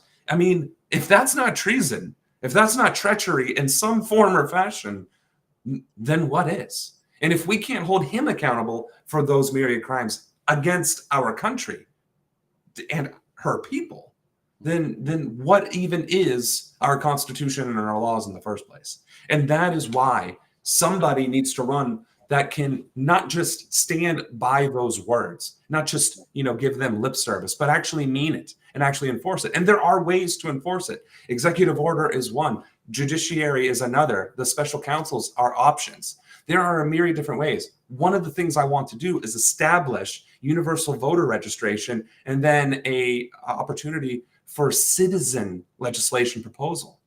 Why do we not have a digital election system? Why do we not have a digitized and fully secured voting system where people can propose legislation from the local all the way up to the national levels? Like, hey, maybe Congress doesn't deserve they don't deserve a pay raise. Maybe they shouldn't have a Cadillac healthcare package while we're stuck paying for Cobra at $1,200 a month as a healthy young 22-year-old. Or I'm sorry, 27-year-old because of parents' benefits. But you get where I'm going with this. If people had a chance to truly propose things that would benefit their lives at whatever area of responsibility that they want to propose it at, and truly engage and actually have a voice, our country would look completely different. And I'm not saying it would be woke. I'm not saying it would be left or right. I'm saying it would be different. It truly would be for, of, and by the people rather than for, of, and by whoever the hell's in power. And you mentioned the Bushes. You don't think they're corrupt? They don't worry you?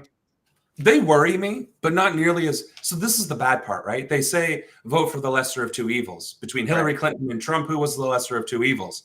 Quite frankly, I still can't answer that question.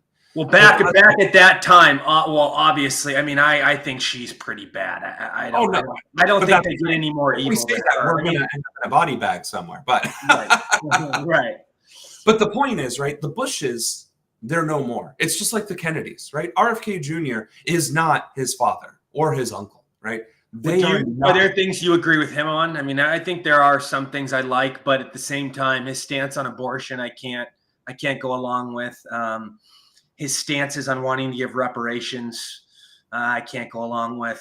There's videos of him 10 years ago saying he wanted to put people in jail for not believing in climate change. I don't know if you saw those videos; they got leaked. But yeah, I mean, there's things that I definitely don't agree with, but other things I do agree with him on, and I do see him.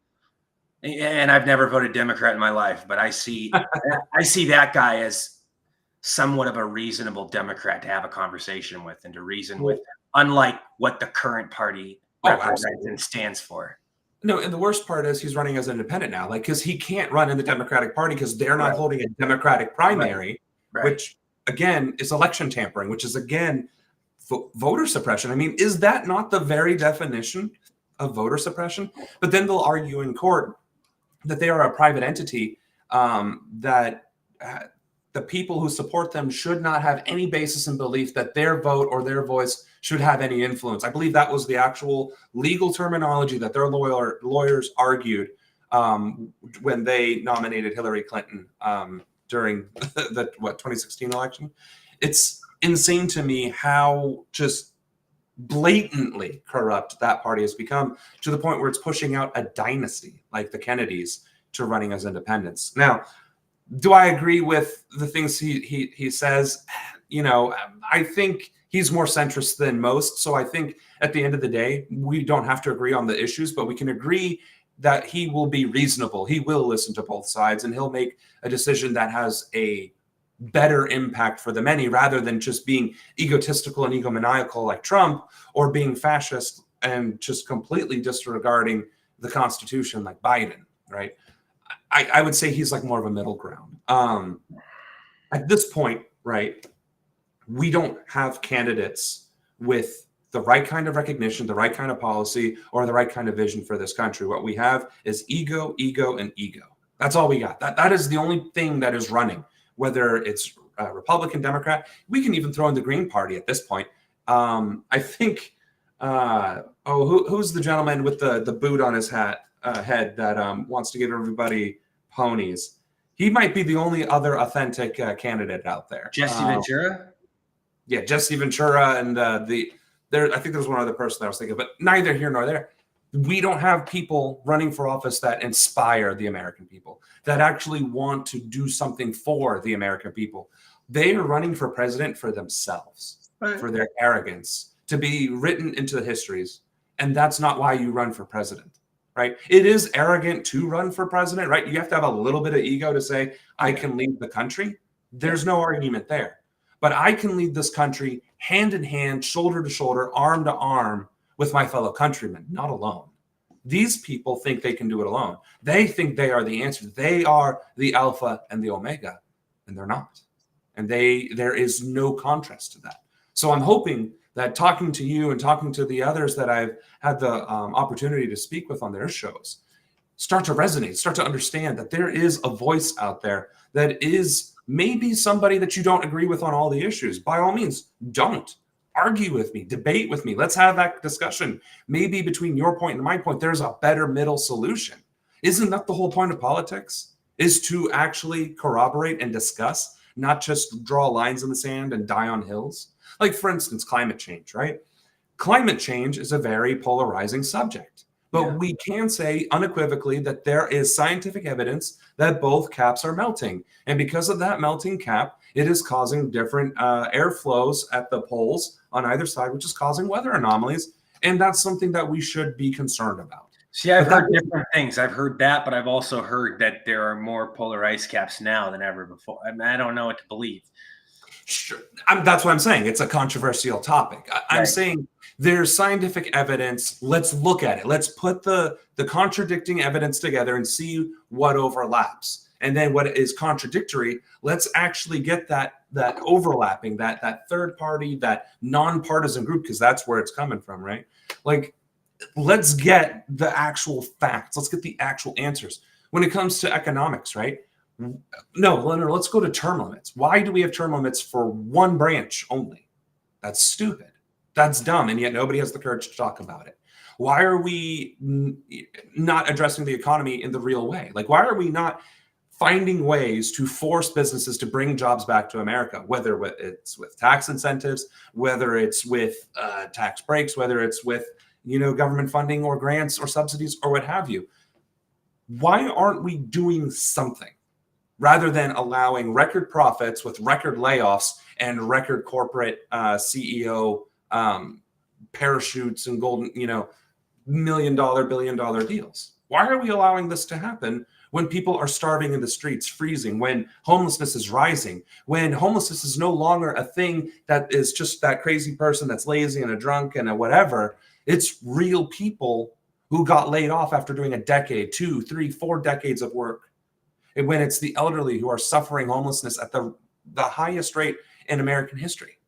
This isn't an accident. This is manufactured.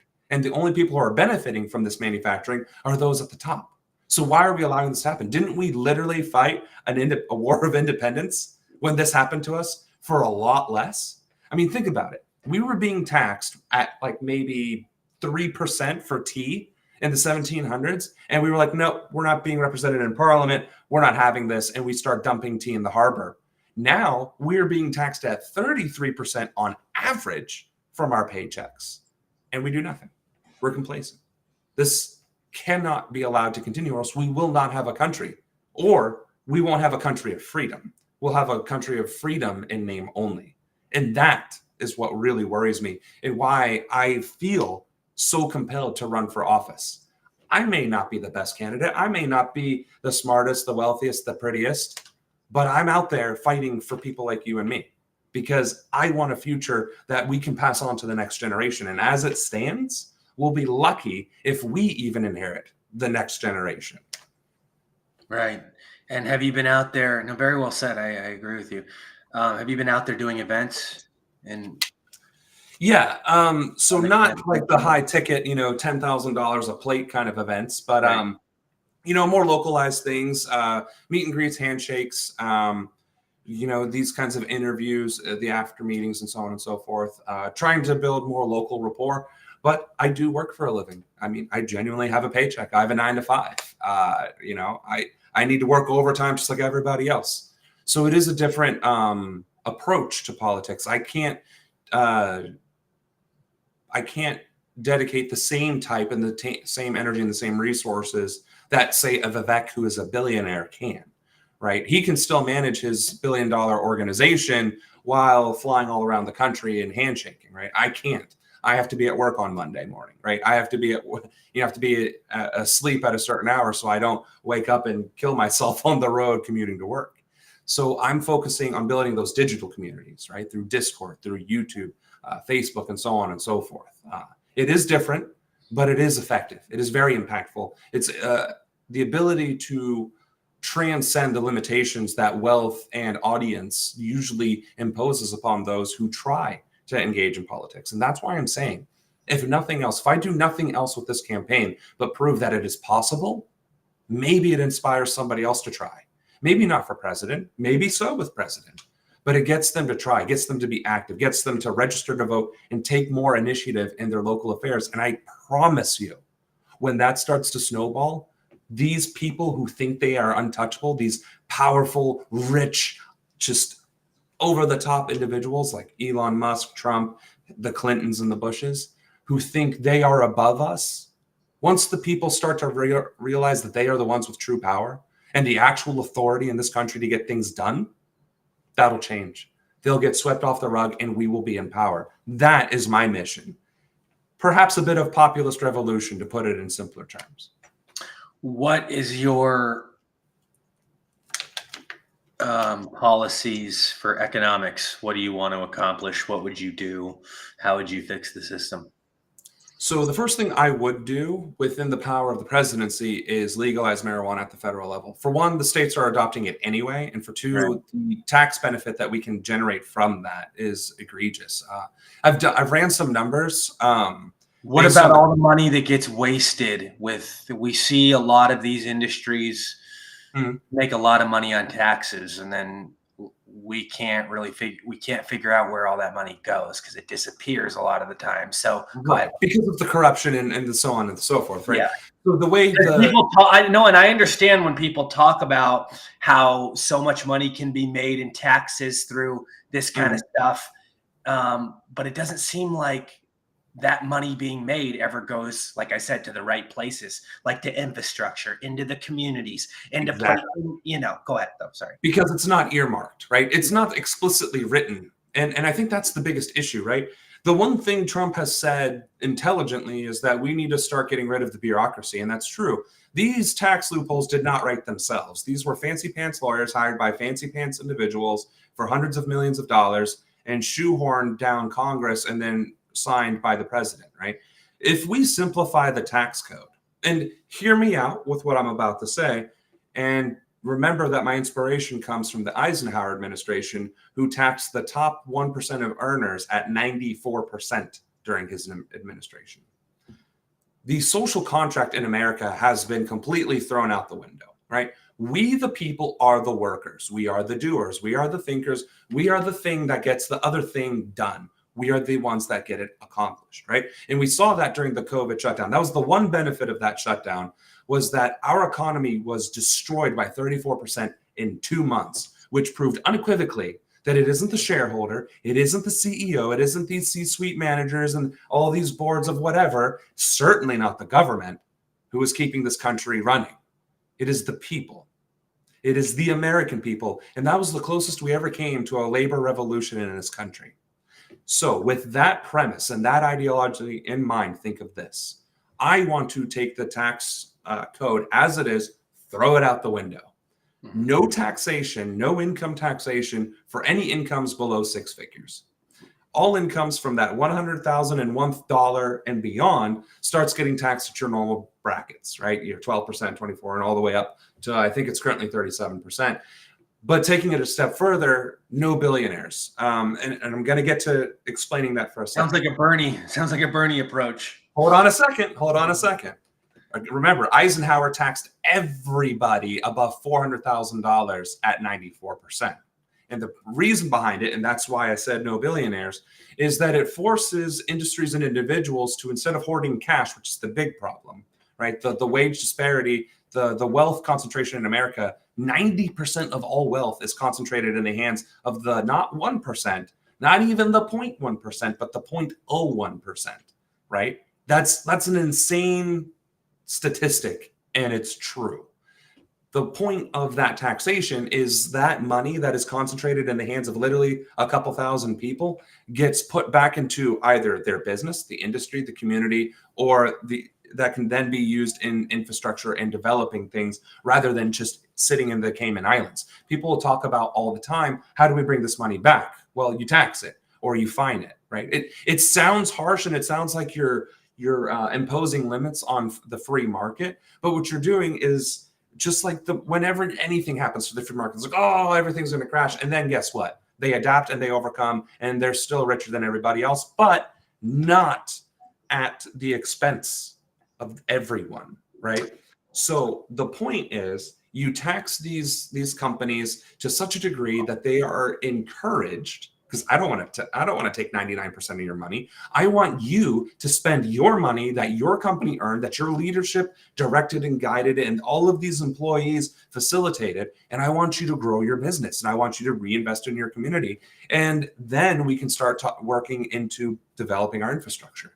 Now, during the Great Depression, The president hired Americans, paid them through the government, right, through the federal budget, to dig holes, and paid other Americans to fill those holes back up again.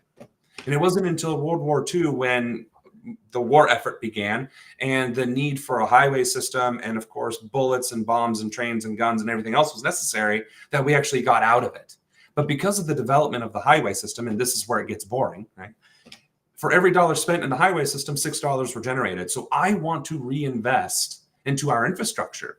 I want a high-speed rail system that goes coast to coast across 3 different parallels of our nation and across, I think it's 4 of the laterals as well, putting industrial hubs at the crisscross point every 500 miles across the nation. This will generate tens upon millions of jobs, permanent jobs, but of course, even more for the immediate manufacturing. It'll address the joblessness. It'll address the homelessness because, hey, guess what? You will now have the ability to work. You'll be able to pay your way and then afford housing, right? We will have infrastructure. Every dollar that's spent on that infrastructure will generate a minimum of $6. Why? Because we have the historical evidence. But what's more is we can now modernize infrastructure. We can do clean energy initiatives. We can do fiber optic internet. We can do smart highway systems, right? There is an infinite number of things we can do with our infrastructure, and it'll be American made. It'll be Americans making America, much like the steel bridges in Pennsylvania that were trying to be blown up because they were too old. And dynamite itself couldn't break those steel beams because they were made in America by unions, strong unions in America by Americans who did the job right. That's what I want to build. That's how we revitalize our economy. And the social contract is the workers don't need to bear the burden of taxation. That needs to be the moneyed elite.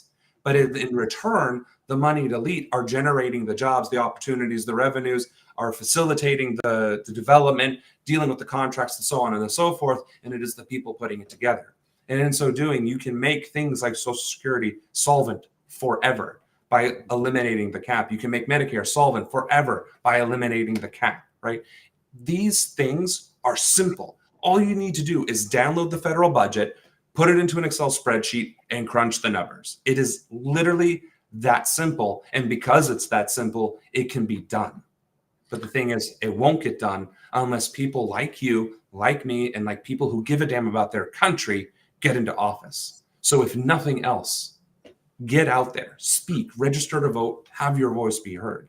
This is how we get this thing done, working together. Right. And I want to bring up something you mentioned a few minutes ago, because I've been talking about it quite a bit regarding the worker and the CEO. So I totally understand the part where, you know, the workers are the backbone. They're so important. They're such a pivotal part in keeping a company afloat. But I make the other argument too, and I've done this quite a bit. If it wasn't, I'm ready for it. If it wasn't for the CEO's vision, then that wouldn't have even been a business in the first place. Right. The business wouldn't exist without the CEO. Right. So there's two ways of looking at it. Obviously, give love, respect, and support to the worker, but we don't want to have the CEO feel like what they've built is being controlled and taken from dictated by the government and preventing other CEOs to rise with their innovation. Right. But when you say you want to tax 90% somebody, like a Jeff Bezos of the world, you got to keep in mind, Amazon employs millions of people. And when you tax people like that, what's that going to do? Well, more than likely, it's going to reduce the amount of people they employ, and they're going to cut back because they want to save money and they don't want to spend as much. I feel like when they have the tax breaks, when they have the tax leniency, they're more likely to hire more, to do more things to benefit the economy. I mean, I understand greed. I understand these monopolies, but I feel like that's always going to exist. That's part of the nature of the game. And we've heard politicians, we've heard time and time again, even good, authentic people that, are serving in office say they're going to put something forward, and nothing ever really, you know, Tappers. yeah, but at the same time, I think it would make things worse if we would tax these big people, because I think because when you have a company like Amazon employing, I don't know how many people they employ, but I imagine hundreds of thousands. Yeah, definitely in the hundreds of thousands. Yeah, but go ahead. You were going to say something? No, I want to tackle this question. Yeah, because raised, and there's a lot of people that have that same mindset. When you put these yeah, strict tax regulations on these big higher ups in these companies, it's going to obviously have, I mean, and think about loopholes. Think about the different ways they can go to offshore accounts. They can, they have some of the best financial minds handling their money. So that's something that you have to take in consideration. I mean, a lot of times it's crazy how they can bypass a lot of these things that are already in place, because there are things that are in place that don't benefit the billionaires, but I don't think it's enough, because they have ways of going around it. But at the same time, like I said, I understand greed. But I just think regardless of what anybody puts in place, I think they're always going to find loopholes. And like I said, I think it's going to make them not want to hire as many employees. So I raise you this, and this is why I feel comfortable having the conversation. For most of American history, the upper tax rate, I mean, I'm talking the top 1% tax rate, right, which is in our country, the floor is at 400,000 and above. It was at the highest, to be fair, 94% under the Eisenhower administration, who were, of course, as we all know, World War II hero, Republican, the whole 9 yards, right? That guy, 94%. It was 70% on the day Reagan took office. And then he slashed it to like 27% or something like that and taxed Social Security for the first time in history, which was the largest single shift of tax burden from the wealthy to the working class in our nation's history. So I understand where you're coming from. The wealthy have had decades, over 40 years at this point, of low taxes that they have enjoyed and gotten to benefit from, while the American people have been burdened, right? It's one of the reasons why I said no income below 100,000 should be taxed. That is the majority of the workforce, but it is not the majority of tax income, right? The taxable income. When the GDP is $24 trillion, that's $24 trillion or more, it's certainly more by now, of corporate revenue. And thus, part of that percentage would then become profits, right? So if our history shows us that we can tax the wealthy at 70%, and surprisingly enough, we still have the strongest economy, the strongest whatever have you, then I would counter argue is there is evidence that it worked once, it can work again. Will it cause immediate growing pains? Perhaps. I will not sit here and say it wouldn't. In fact, I might even agree with you to say that it would. But overall, anytime the market disrupts, when the stock market goes up, the rich get rich. And when the stock market goes down, the poor get poor and get laid off, right? So at the end of the day, these people are going to find a way to get wealthy, whether I tax them at 100%, whether I tax them at what they are currently. They will find a way to thrive and survive, because that is what they do. So if I can at least mitigate that pressure from the American workforce, I'm willing to take that risk. And I think that's how we address it. The same thing with, well, they'll just send it to the Cayman Islands. Fine, then find them 3, 4, 5, 10,000% of their missing taxable income. It's like, oh, well, Mr. Bezos, you have $30 billion unaccounted for. If you don't account for it within the next 3 months, you're going to be fined 10,000%. That will be a massive deterrent from all this stuff. And the same thing with subsidies, right? We talk about welfare queens, right? The poor who are leeching off of the government so that they can have cell phones and apartments and cars and all this, that, and the other, food, whatever. But the biggest welfare queens are corporations. We are subsidizing the oil and gas industry hand over fist, and they are still pushing every ounce of taxes that they're supposed to be paying onto the consumer and taking tax dollars to boot and recording record profits on top of that. So explain to me how that's acceptable, but trying to rein in the rampant corporate greed would somehow be detrimental to our economy. And I'm not saying this in a confrontational way. I'm saying as part of the conversation, these things don't add up. Other countries choose to take this approach, and I'm open to it as well. Most countries say the CEO or whoever the highest person, whatever their title is, cannot make more than X the sum of the lowest paid employee. It's essentially the same thing. It's still a regulation. It's still a government, big brother telling corporate, visionaries, this is what you got to do.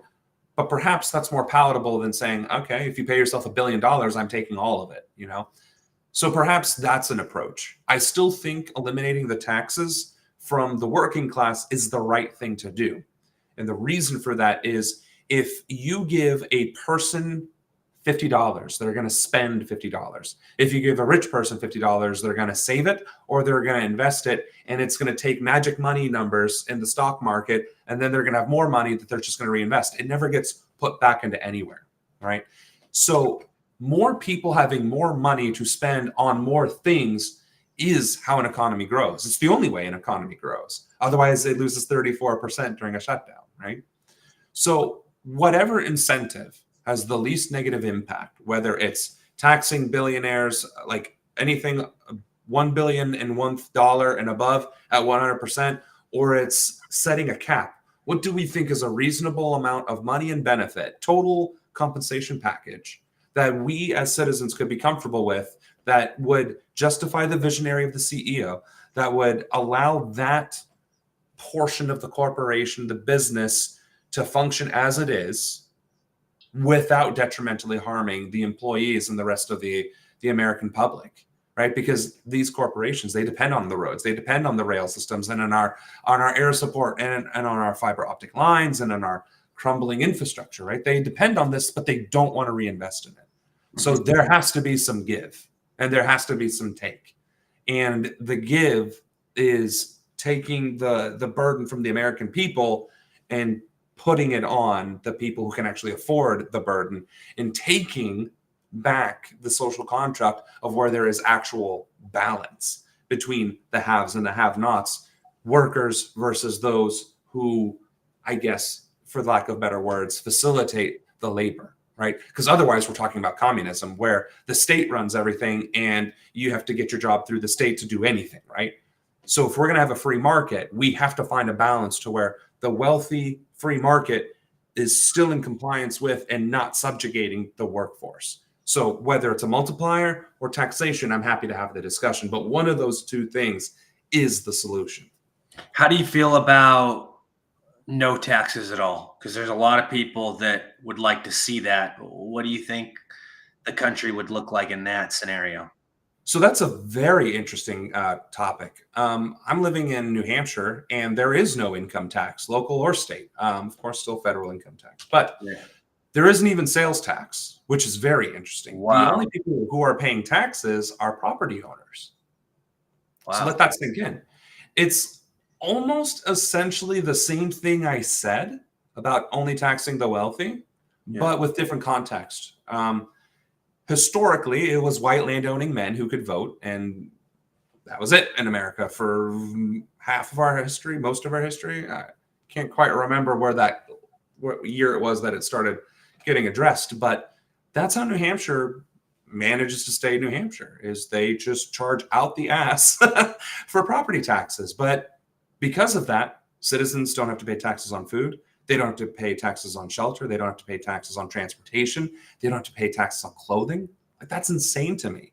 Like, that is truly impressive. And they're still able to keep their highways running. They're still able to keep the electrical grids up and running. They're able to keep the water and sewage flowing. Like, that is truly impressive. So to that end, let's get rid of state and local, and let's just take it even federal taxes and just mitigate it down to property taxes, or having some sort of minimal, what did I just say? Sales tax, right? Nothing crazy, right? Maybe a 1 or 2% sales tax. Remember, this GDP is in the trillions of dollars, which means a percentage of that going back into the country is also going to be trillions of dollars, right? And if we're talking about property taxes, maybe we start divvying that up. You want your 40 million McMansion? Great. You can pay for it all you want. And then that's how we fund our society. Interestingly enough, and I don't know how relevant this is to American politics, but ancient Athens, Greece, it's exactly what they did. They actually had a competition between the wealthiest lords, which of course we don't have those here in America, but the wealthiest members of their city and community would compete to who could actually pay the taxes, because in order to pay taxes, you had to be the wealthiest 50 families or enterprises in the city. That would be a very interesting way to approach it as well. Okay, you're wealthy, you're powerful, you've done great things. Let's solidify that with some taxes and showing that your enterprise, your influence is in fact the support of a country, right? There's many different ways to handle this problem. I do like the property tax solution. It might make it harder for people to get housing, but so does a 7% interest rate. You know what I'm saying? So if we can take some reality into check, say properties that are $400,000 or less are treated like this, and properties that are $400,000 or more are treated like that, we still have a healthy divide of the haves and the have-nots. So it's a very interesting conversation. Very interesting. Yeah, and Sam, I want to get you back here soon. Definitely, I could talk to you all day. But tell everybody where they can get involved, where they can contact you, all that stuff. Excellent. So you can go to the website, samronan.com. You can volunteer directly there. You can donate directly right there. There's swag and, of course, direct dollar donations. Social media is Sam, the number 4, President 2024 across most of the social media platforms. So reach out to us there.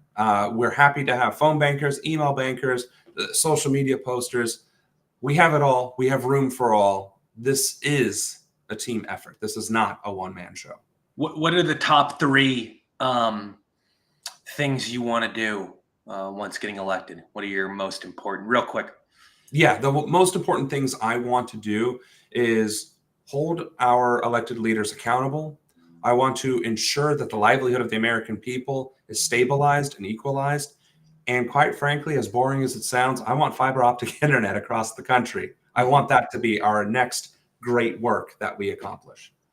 Yeah, and healthcare, real quick before you go, that's a big one. What would you do to tackle that issue? So fun fact about our healthcare system, Medicare actually already pays for each and every single bit of our national healthcare infrastructure.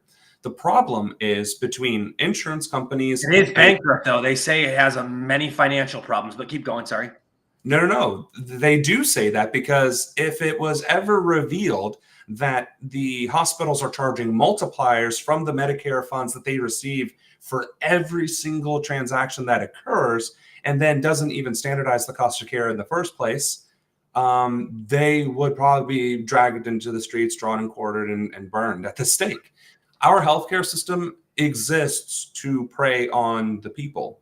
If we didn't have all of those administration fees, if we didn't have the intermediaries to leech money away from people, i.e. insurance companies, and if we actually standardized the cost of medical care so that if you went to the hospital in California or New Hampshire or Ohio or, some small podunk town in Oklahoma, it would cost the same, not $500 in the one and $10,000 in the other, and then have multipliers on top of that. I assure you, if you look into this, and I want you to fact check me, our healthcare system charges multipliers on the money that is received by Medicare, which is fully funded by the taxpayers through their income taxes. If we got rid of all that fluff and standardized the cost of medical care, we would truly have universally paid for healthcare in this country. So that is exactly what I would do. And this isn't about being left or right. That is literally balancing the damn checkbook and taking these money-sucking leeches out of the equation. Sam, I like having you on, man. I want to get you back here soon. Keep up the good work, man. Good luck on everything, and have a great weekend. Appreciate it, brother. Take All care. right, man. Take care. We'll be right back, everybody. Stay with us.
And we are back. Rory Sauter and the news. Guys, it's been a fantastic show today. I want to thank you all for tuning in. Another episode of Rory Sauter and the news in the books. I hope you all have a fantastic weekend. I will see you all very soon. Until next time, I'm Rory Sauter. God bless. Much love.